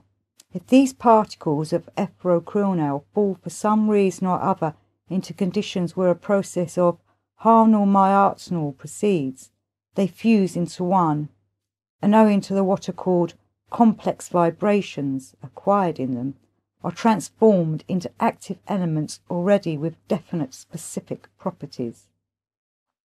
And if thereafter these already definite active elements with their own specific subjective properties enter into other processes of harnal-myartsnal, which have other conditions, they again fuse with each other according to the same law of affinity of vibrations, and thus acquiring other properties, are transformed into active elements of another octapanartaskanian class, and so on and so forth. And that is why there are in our megalocosmos so many independent active elements with their different specific subjective properties. And if now, my boy, you satisfactorily grasp the succession of the process of transformation of cosmic substances by means of beings' apparatuses, into which these cosmic substances enter at first being food, then at the same time you will approximately understand everything concerning the chief particularity of the sacred law of heptaparapashinok, as well as the processes of evolution and involution of the other higher being foods. When these evolving active elements in their returning ascent from the last stop-ender of the fundamental common cosmic sacred heptaparapashinok enter into the common presences of being apparatuses as their first being food, they begin already from the mouth itself, with the help of the process of the second grade law Harnal-Myartsnal, that is, owing to mixture and fusion according to the affinity of vibrations with the active elements which have already evolved in the presences of the beings, and of acquired vibrations corresponding to the subsequent stopinders of the being heptaparapashinok to be gradually changed, and are transmuted this time in the stomach of the beings into definite active elements named being protahari, which correspond in their vibrations to the ascending fourth stopinder of the fundamental common cosmic heptaparapashinok. From there, this totality, which has the gravity centre vibration of being protahari passing, thanks again only to the process Harnal-Myartsnal, over the whole of what is called the intestinal tract, and gradually evolving, completely acquires in consequence corresponding vibrations, and is this time completely transmuted in what is called the duodenum into being deftatahari. Further, a part of these definite substances of being deftatahari go to serve the planetary body itself, and also the local Harnal-Myartsnal, in respect of the newly entering food. But the other part, also by means of a process of Harnal-Myartsnal, of local character, continues its independent evolution and is ultimately transmuted in beings into the still higher definite substances, which are called this time being triotahari. And this totality of cosmic substances, temporarily crystallized in the common presences of beings' apparatuses, which correspond in their vibrations to being tritohari,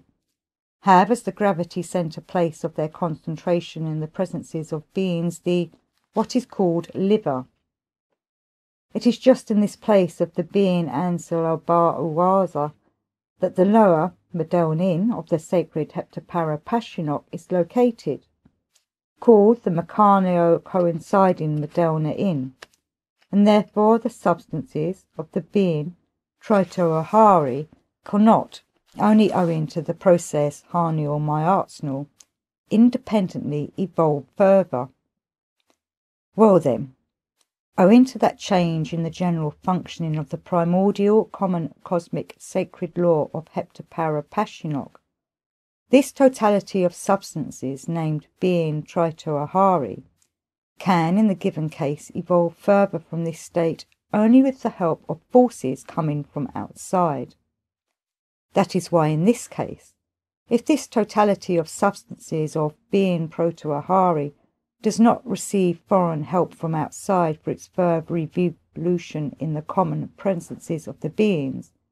then both this totality and all the definite centres of gravity of the being Ansan-Ba'aluza, crystallized up to it, always evolve back again into those definite cosmic crystallizations from which they began their evolution. For this help coming from outside, great nature, in the given case, most wisely adapted the inner organisation of beings in such a manner that the substances which had to enter into the common presences of beings for the coating and feeding of their second being bodies Gurdjieff, namely that totality of cosmic substances which your favourites call air, might at the same time serve as just such a help coming from outside for the evolution of the substances of the first being food. The active elements which compose this second being food or air, and which enter into the presences of beings also for evolution through this second being food, beginning from the nose of beings, gradually evolve with the cooperation of various processes of harnal myartsnal, of local character, and are also transmuted this time in the what are called lungs of beings into protahari, but into protaharia, called astral-nomanian protahari. And then the substances of this astral-nomanian protahari, entering into the presences of beings for their own evolution, and having still in themselves, according to the sacred Heptaparapashinok, all the possibilities of evolving from their centres of gravity by the process of harnal myartsnal alone, mix with the totality of substances of the first being food, which have already evolved up to the third stopinder of the sacred being Heptaparapashinok, and further evolve together, and thus help these substances of the first being food to pass through the lower mechano-coinciding medellin, and to be transmuted into other definite substances, into being tetohari, and the astral-nomanian protahari itself is transmuted into the substances named astral-nomanian deftahari. At this point in my explanations, you can have one more clarifying example for a full understanding of the difference between auto-egocrat and trog-auto-egocrat.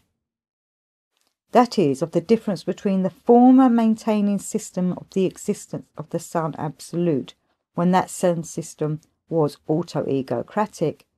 and the other system now called trog-auto-egocratic, which it became after the creation of the megalocosmos. If the transformation of substances through beings' apparatuses proceeded according to the law of the sacred Heptaparapashinok, when certain of its stopinders were not yet changed, that is, as it still functioned before the creation of our now existing megalocosmos, then the cosmic substances composing the first being food entering into such apparatuses cosmoses for the local process of evolution would accomplish their ascent up to their completing transmutation into other higher definite active elements without any obstacle and without any help coming from outside, merely by the process of harnal myartsnal alone. But now, since the independent functioning of this primordial sacred law has been changed into a dependent functioning, the evolution or involution in it changed stopinders must always be dependent upon external, extraneously caused manifestations. In the given case, this extraneously caused help for the complete transmutation of cosmic crystallizations through beings into higher crystallizations is the second being food, which has entirely different causes of its arising and which must actualize entirely different cosmic results. I will sometime later explain to you in detail how the transformation of the substances of the second and third being foods proceeds in beings, but meanwhile note only that these higher cosmic substances in beings are transformed according to exactly the same principles as the substances of the first being food. Now we shall continue to investigate just how, according to the sacred Heptaparapashinok, the further completing process of the transformation of the substances of their first being food proceeds in the presences of being apparatuses. And so, the ordinary first being food is thus gradually transmuted in beings into definite substances called being Tatahari, which have in beings, just as of course in your favourites, as the central place of their concentration both of what are called the hemispheres of their head brain. Further, a part of this being Tatahari from both hemispheres of their head brain goes unchanged to serve the planetary body of the given being, but the other part, having in itself all the possibilities for independent evolution, continues to evolve without any help coming from outside, and mixing again by means of the process Harnal Myatsnal, with previously formed higher substances already present in the beings. It is gradually transmuted into still higher definite being active elements called Piandajori. And these substances have as the central place of their concentration in beings what is called Cyanorhenium, or as your favourites call this part of their planetary body, the cerebellum, which in beings is also located in the head. Just these same substances in beings, according to the fifth deflection of the sacred Heptapara Passionok, have the free possibility of giving, in the manifestations of the common presences of free brain beings, results not similar, but opposite to each other. That is why, in respect of these being substances, the beings themselves must always be very, very much on their guard in order to avoid undesirable consequences for their entire whole. From the cerebellum of beings, a part of these definite substances also goes to serve the planetary body itself, but the other part, passing in a particular way through the nerve nodes of the spine and the breast, is concentrated in the beings of the male sex in what are called testicles, and in the beings of the female sex in what most of your favourites call ovaries, which are the places of concentration in the common presence of beings of the being Exiohari, which is for the beings themselves their most sacred possession. You should know that this particular way mentioned is called Trunulva. Only after this are the cosmic substances which enter being apparatuses for the purpose of evolution, that is, for the possibility of passing the lower medanin of the fundamental, common cosmic exchange of substances, transformed into that definite totality of cosmic substances, which transformation is the lot of all beings in general, and also of your contemporary free-brain beings who breed on the planet Earth in particular, for the automatic justification of the sense and aim of their existence. And this totality of cosmic substances is everywhere called Exiohari. And so, my boy, this totality of their first being food, which results from the evolution in these being apparatuses, corresponds with its vibrations to the last pinda of the being Heptapara Passionok, and according to the particularity of this stopinda,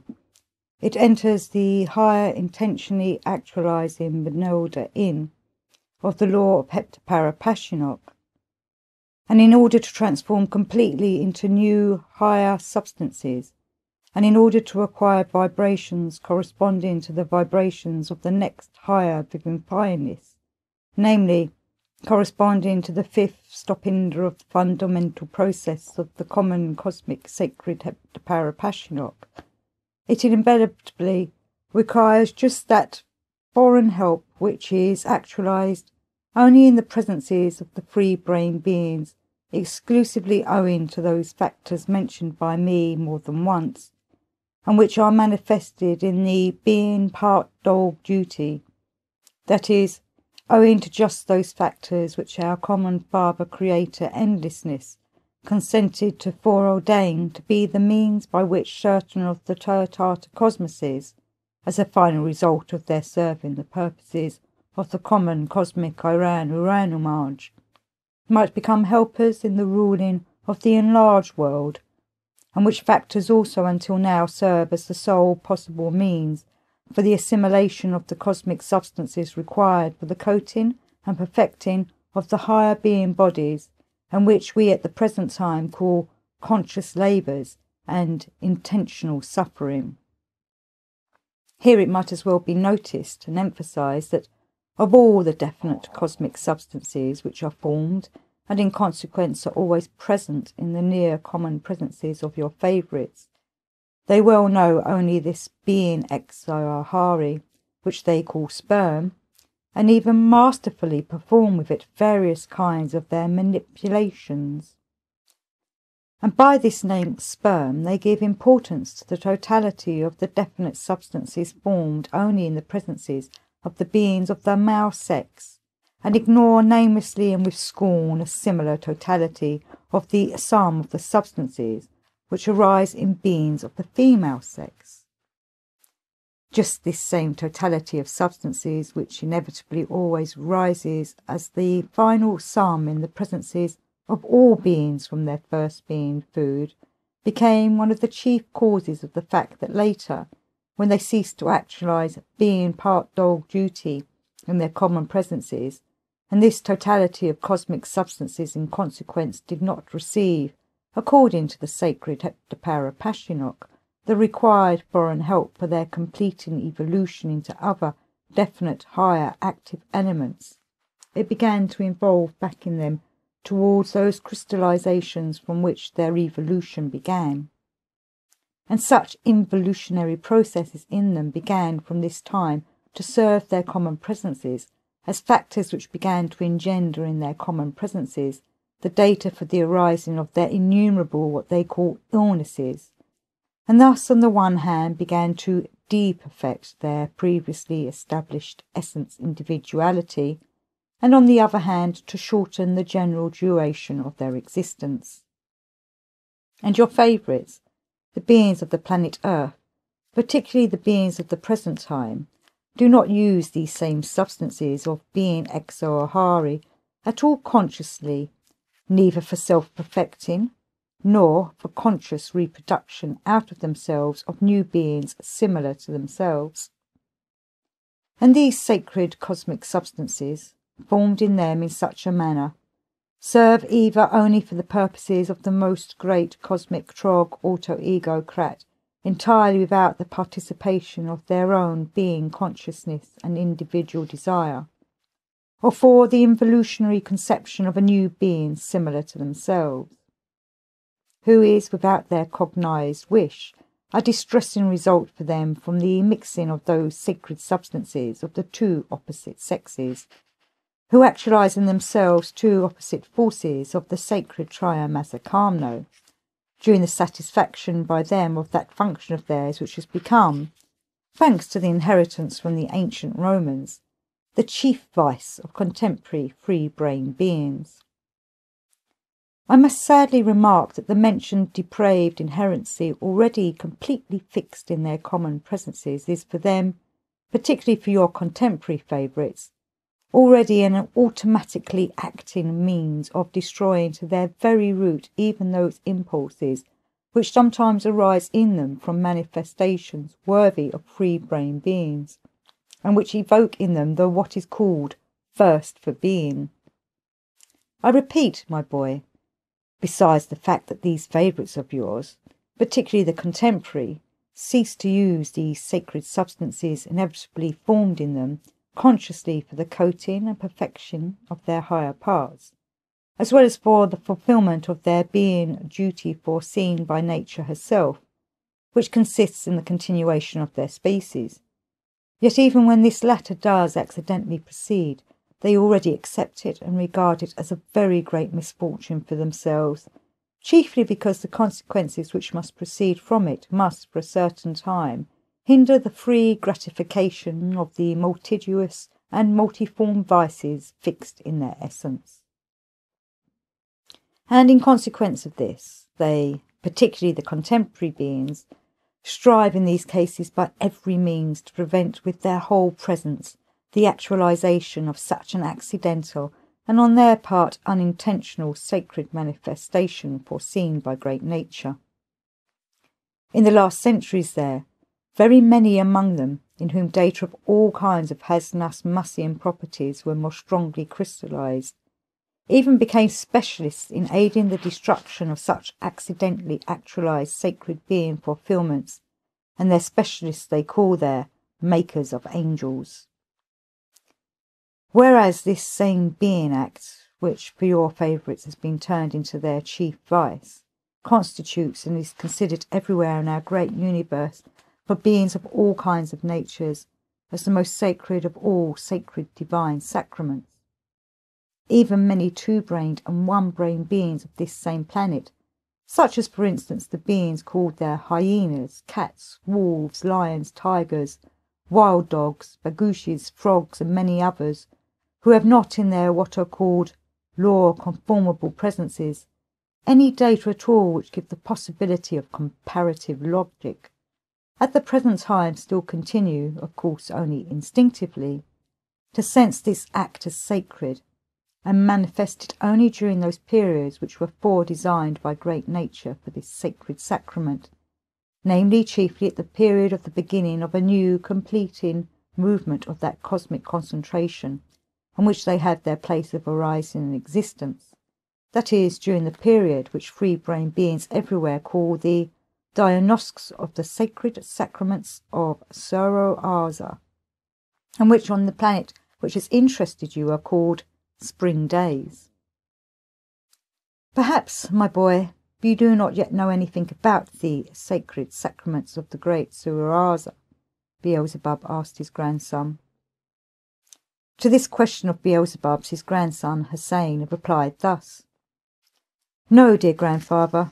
the details of this I do not yet know.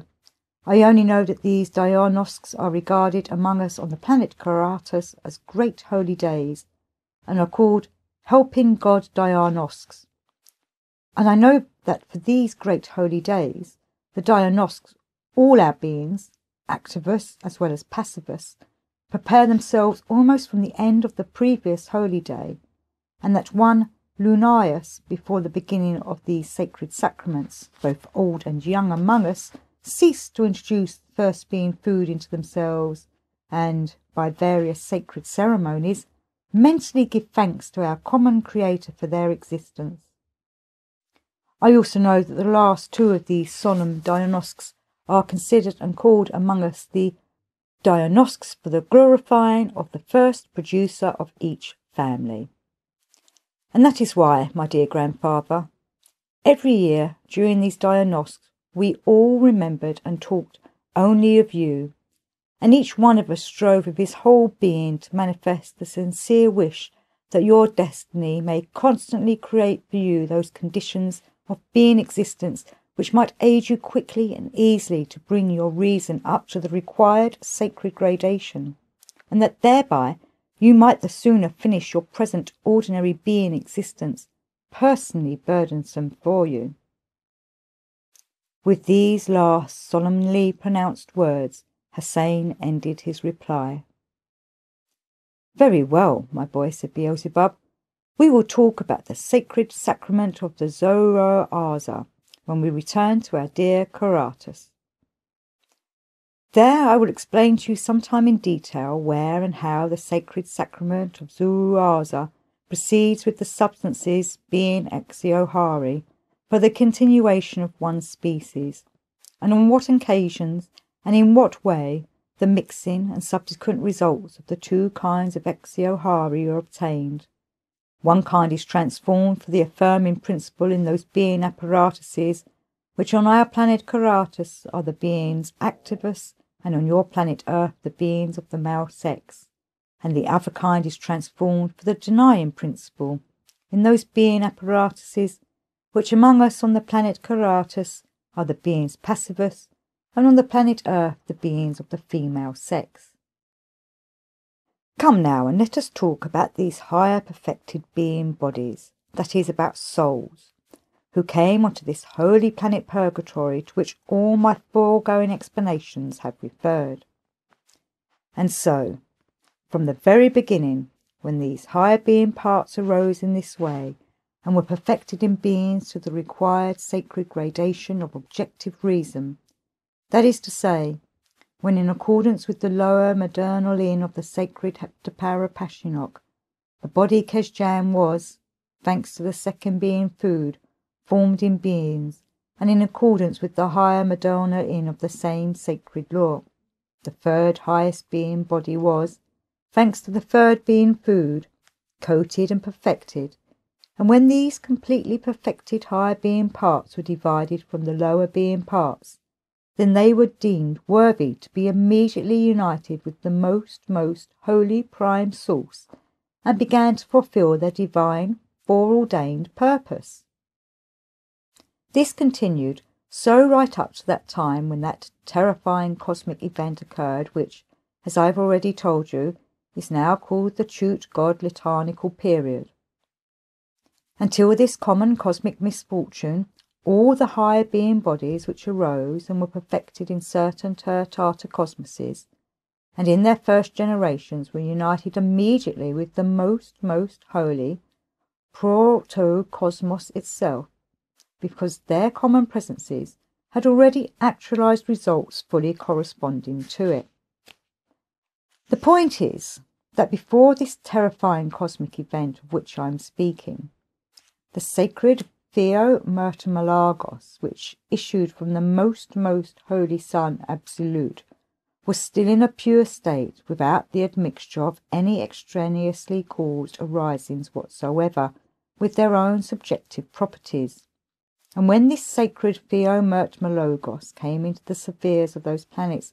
on which the sacred crystallizations arose, and from the results of the transformations of which higher being bodies were coated and perfected through being apparatuses, then these latter received their presences exactly as they had to correspond to the required conditions of existence in the sphere of the most holy Son Absolute. But afterwards, when the mentioned common cosmic misfortune occurred, on account of which the sacred Theomertamalagos began to issue from the most holy Son Absolute with the admixture of subjective properties of extraneously caused arisings, then from that time these sacred cosmic arisings ceased to have the possibility of corresponding to the required conditions of existence in the sphere of the most holy prime source. And this admixture of extraneously caused arisings began to be obtained in the sacred Theomertamalagos owing to the following, and I must add unforeseen causes.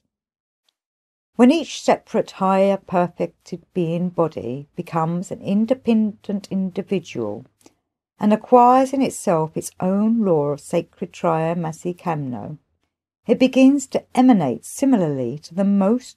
holy Son Absolute, but in miniature. And when many of these perfected, independent, sacred individuals had been assembled on the most holy Son Absolute,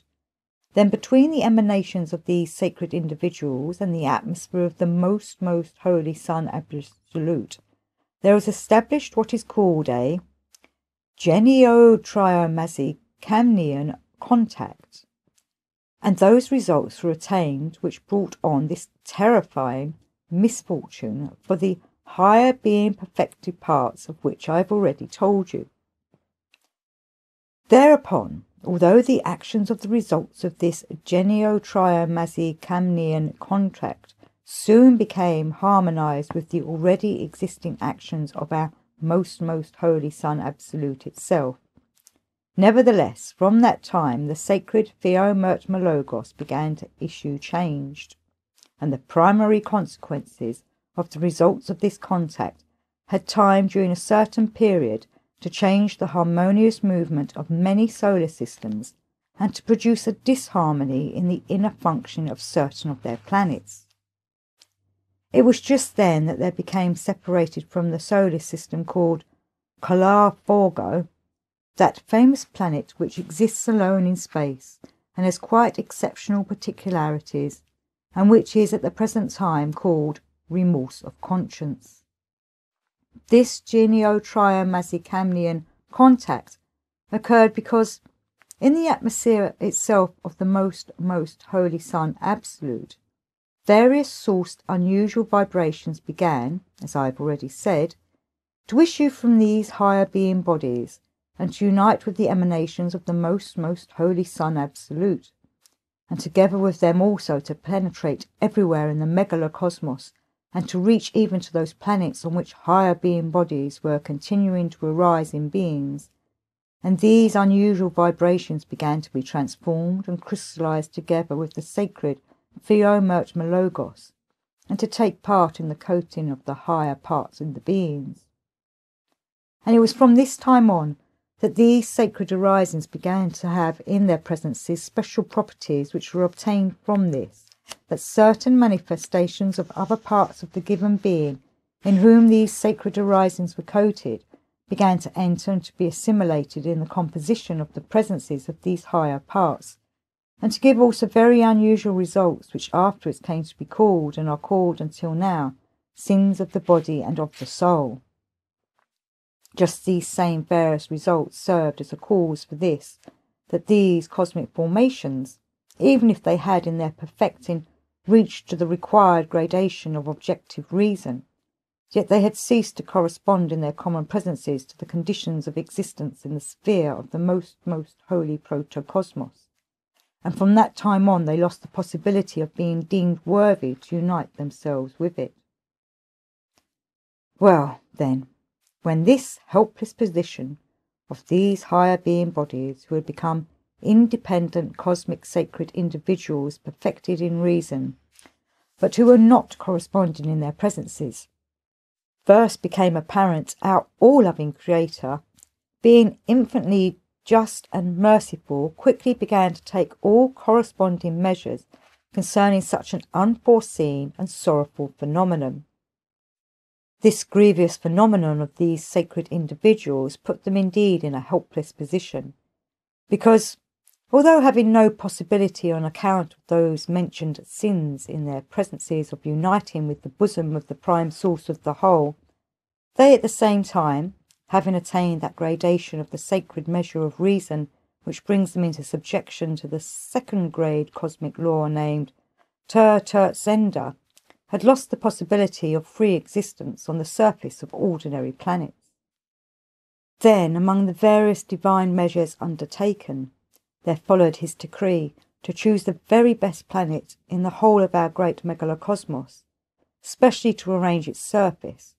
and to leave it for the free further existence of these higher being bodies who were perfected in reason,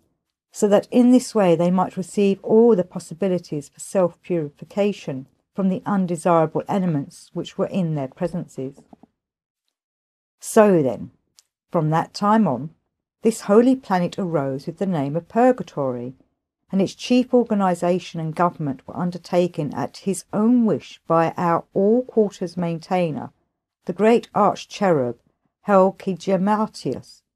that same great Gurdjieff who, after the creation of the world, first merited the sacred Ankhlad, that is, first acquired that degree of reason which alone it is in general possible for an independent individual, whatever his nature, to attain, and which is third in degree after the absolute reason of our endlessness. Although this holy planet is indeed the very best in every respect, as you have seen yourself, and everything on its exterior is exclusively of such a kind that it is always perceived by each independent individual, as I have already said, ischlo in unit sincerely, that is, beautifully, delightfully. Yet to those perfected higher being bodies existing there, this is of no account, since they are always deeply absorbed in their intense work in purifying themselves from those undesirable elements which have entered their presences from causes totally foreign to their individuality. In the common presences of these unfortunate higher being bodies now existing on this holy planet, perfected in reason to the highest limit attainable by ordinary higher cosmic individuals, there is only this single datum, which sometimes engenders in them the impulse of hope, and that is that they may at some time purify themselves and obtain the happiness of uniting with and becoming a part of that greatness which our omnipotent, all-just, common Father Endlessness actualizes for the welfare and happiness of everything existing in our great megalocosmos. Here it is interesting to notice that almost all free-brain beings arising on all the various planets of our great megalocosmos even know of or instinctively sense the holy planet Purgatory. It is only the free-brain beings arising on your planet who do not know of it. However, only most of those who arose towards the end of the existence of the continent Atlantis and after its loss did not know of it. As soon as all free-brain beings of our megalocosmos, without distinction of exterior coating, acquire any degree of self-awareness, they already begin consciously or instinctively to dream of going on to that holy planet, in order later to have the happiness to become a particle of that greatness, the blending with which must sooner or later be the lot of every already arisen essence, and free-brain beings who have attained to an already greater self-awareness always eagerly and even joyfully permit during their ordinary being existence. For the realization of these dreams of theirs, those unpleasantnesses to their presences which proceed from the accepted privations to their planetary body, because such beings already well understand and instinctively feel that this lower being body of theirs is, in their own sacred cosmic law of Triamasakamno, the indispensable source for a certain kind of denying manifestation, and as such, of course, always must and will manifest only as denying for their affirming part, that is, the manifestation of this lower part of theirs must obligatorily be always opposite to what is required for them by their higher being part. In other words, every wish of the planetary body is taken as undesirable for the higher divine part which has to be coated and perfected, and therefore all free-centred beings of our great megalocosmos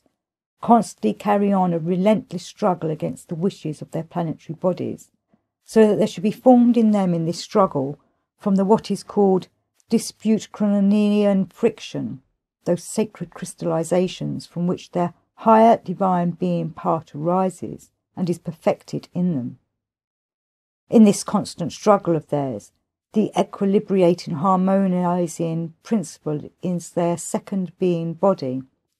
which in their own individual law of Triamasakamno represents the neutralizing source,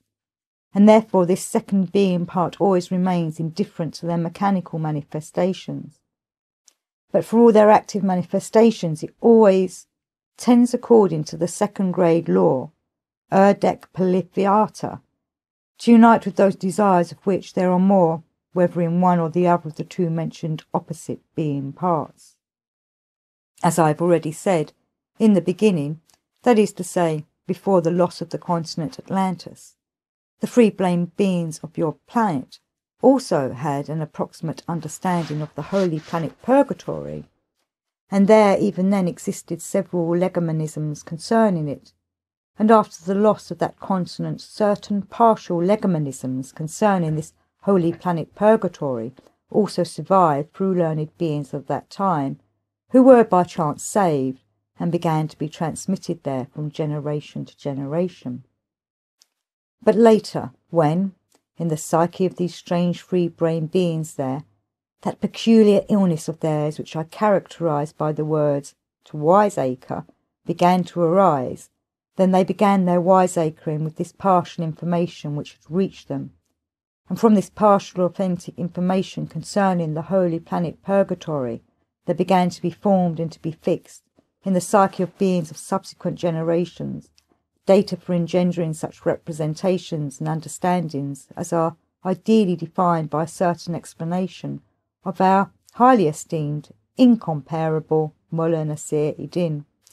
which consists of the following being consonants: Chuktra Zot. And as for these partial legomenisms concerning the holy planet, which continued to be transmitted from generation to generation through genuine initiates there, they, having reached unchanged to a very recent epoch, that is, to what is called the Babylonian epoch, also began, owing to what I called the agitation of mind, which then seized everyone, and which arose in this Babylon, as I have already related to you, on account of learned beings there of new formation, who had various inherencies unbecoming to free-brain beings, to be gradually distorted and ultimately, completely, as it is said, to wither. The point is that, in spite of the fact that the initiates of that epoch were still relatively normal, responsible beings who do not easily change their ideals, as is done there at the present time by the majority of contemporary beings, just as they themselves express it, the London foo-foo clee changed their gloves. Yet during this period, the psychosis which seized all these strange free-brain beings of finding out at whatever cost whether they had a soul and whether it was immortal, was so strong and widespread that this unhealthy need of their psyche stirred and infected the minds of even the genuine initiates there, and they, having fallen under the influence of this psychosis, mixed into the legomanisms concerning the holy planet Purgatory, and handed down such a cardboard tribute that the tale of our Lucifer from pleasurable emotion turned a shade of what is called the colour tango. The confusion of the minds of the initiated beings of the planet Earth of that time occurred, in my opinion, chiefly because of that beautiful theory of the Babylonian duelists, in which it was said that, in some other world, as it were, paradise and hell exist. Just these same two expressions, namely paradise and hell, served, in my opinion, as the cause of all the subsequent twaddle. The point is that in one of the legomisms about the holy planet Purgatory, both of those words paradise and hell were also used. I do not know whether these two words were taken from the legomanism concerning the holy planet, or whether they were obtained by a chance coincidence. By these same two words, the two following conceptions were expressed in the legomanism about the holy planet Purgatory. By the word paradise, the magnificence and richness which are on that holy planet were defined, and by the word hell, that inner state indeed experienced by the higher being bodies who dwell there, and namely the state of constant anguish, grief, and oppression. And in one of the legomanisms, the causes for this state of theirs was even explained in detail. That is, these higher being parts or souls, having ultimately fallen after inexpressible, consciously suffering labours onto this holy planet, and having seen and understood the reality and significance of everything existing, and chiefly seeing our common Father Endlessness himself so near and so often, have become aware that on account of the undesirable elements present in them, they are still unable to help him in the fulfilment of his most sacred tasks for their good of our whole megalocosmos. And so, those two words then, evidently, were just the causes why the poor initiates of that time, when infected by the general psychosis, imagined that the same things were talked of in that fantastic, beautiful theory of the Babylonian future Hasnas Musses, but only in greater detail, and they began half-consciously to insert certain details of this fantastic theory into the legomanisms concerning the holy planet. And afterwards these informations, passing from generation to generation, blossomed out with the additions of these fancies, which again our dear Mullah Nasir Din expresses by the one word, Kamal Kanaton Ashara Makkah.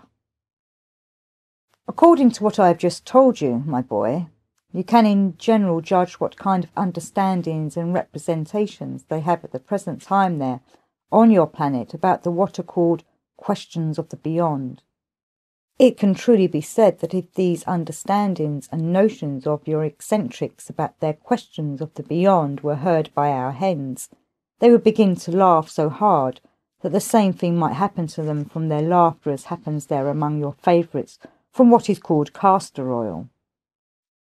For a better sensing and cognizing, and at the same time for a better fairy-like illumination of the meaning of these expressions which I just used, hence laughter and castor oil, I must tell you about some other consequences which flowed from always the same cunning wiseacring of these favourites of yours, in this case concerning the question of the being exio hari, the more so since the knowledge about this will give you additional data for elucidating by a concrete example certain particularities, which I have already explained to you, of the fundamental cosmic sacred law of heptaparapashinok. After the loss of the continent Atlantis,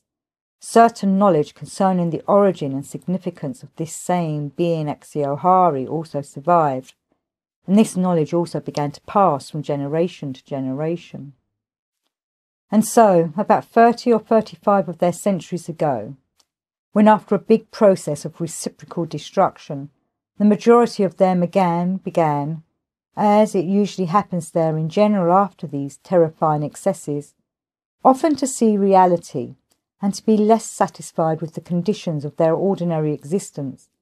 it so happened that the surviving fragments of the knowledge concerning the significance of being exio hari reached in their authentic form to certain of them who had particularly strongly sensed the emptiness of their existence, and who had begun to seek possibilities by which they could somehow fill up this emptiness. In these, though fragmentary yet nevertheless authentic informations, it was very convincingly indicated that by means of the substances exio hari, or sperm formed in them, it was possible to affect oneself. But unfortunately for them, there were no indications in this information which had survived and reached them, what and how precisely this had to be done. Then certain of them began to think and to strive persistently somehow to understand what was necessary to be done, in order by means of those substances inevitably formed in their presences to struggle for self-perfection. The result of these serious ponderings of theirs was that the conviction at first arose in them that this self-perfection could probably be actualized by itself, by abstaining from the ejection from oneself in the customary manner of these substances formed in them called sperm. And certain of them decided to unite and exist together in order to convince themselves in practice whether such abstination could indeed give the supposed results. However hard these same beings of your planet who were first interested in this question strove to get clear about this, they arrived at nothing, and it was only the second generation of them who ultimately, after long conscious observations and intensive active meditation, categorically understood that this was indeed possible, exclusively only on condition of a ceaseless fulfilment of being part dog duty. And those of them, beings of the said generation as well as certain of the subsequent 2 generations, who began seriously to actualize this, did indeed attain the expected results. But already the 4th generation of those beings who were first interested in this question and who were followers not from essence conviction but from a property called to imitate, which had by that time also become inherent in these terrestrial free-brain beings, also began to exist together and to do as it were the same thing. So from that time it began, and until now automatically continues, that such followers organise themselves in separate groups and sometimes form solid sects of various denominations and, putting this same abstinence as the basis of their aim, exist together segregated. Just these same places of theirs for segregated common existence together are called their monasteries, and the separate beings belonging to these sects, monks. At the present time, very many of these monasteries exist there, and these innumerable monks who enter them do indeed strictly abstain from the ejection from themselves in the customary way of the being exio hari or sperm formed in them. But of course no sensible result at all is ever obtained from this abstinence of theirs, and it is not obtained because the thought has ceased even to enter the heads of these unfortunate contemporary monks, that although it is indeed possible, by means of these substances exio hari formed in them, to perfect themselves, yet this can proceed exclusively only if the 2nd and 3rd being foods are intentionally absorbed and consciously digested in one's presence. and this is possible exclusively only if all the parts of one's presence have been accustomed beforehand consciously to fulfill both sacred being part dog duties, that is, to fulfill conscious labours and intentional suffering. It is, however, unjust to say that no sensible result at all is obtained among these monks there. There are even obtained among them sensible results of two independent kinds. So that you may understand why these mentioned two independent kinds of results are obtained among the contemporary abstaining monks, I must repeat to you once again that, according to the fundamental cosmic sacred law of Heptapara Pashinok, if everything in general existing in our megalocosmos, the great as well as the small, does not receive in the process of evolution, at the time of its passing through both monadal inns of the sacred Heptapara Pashinok,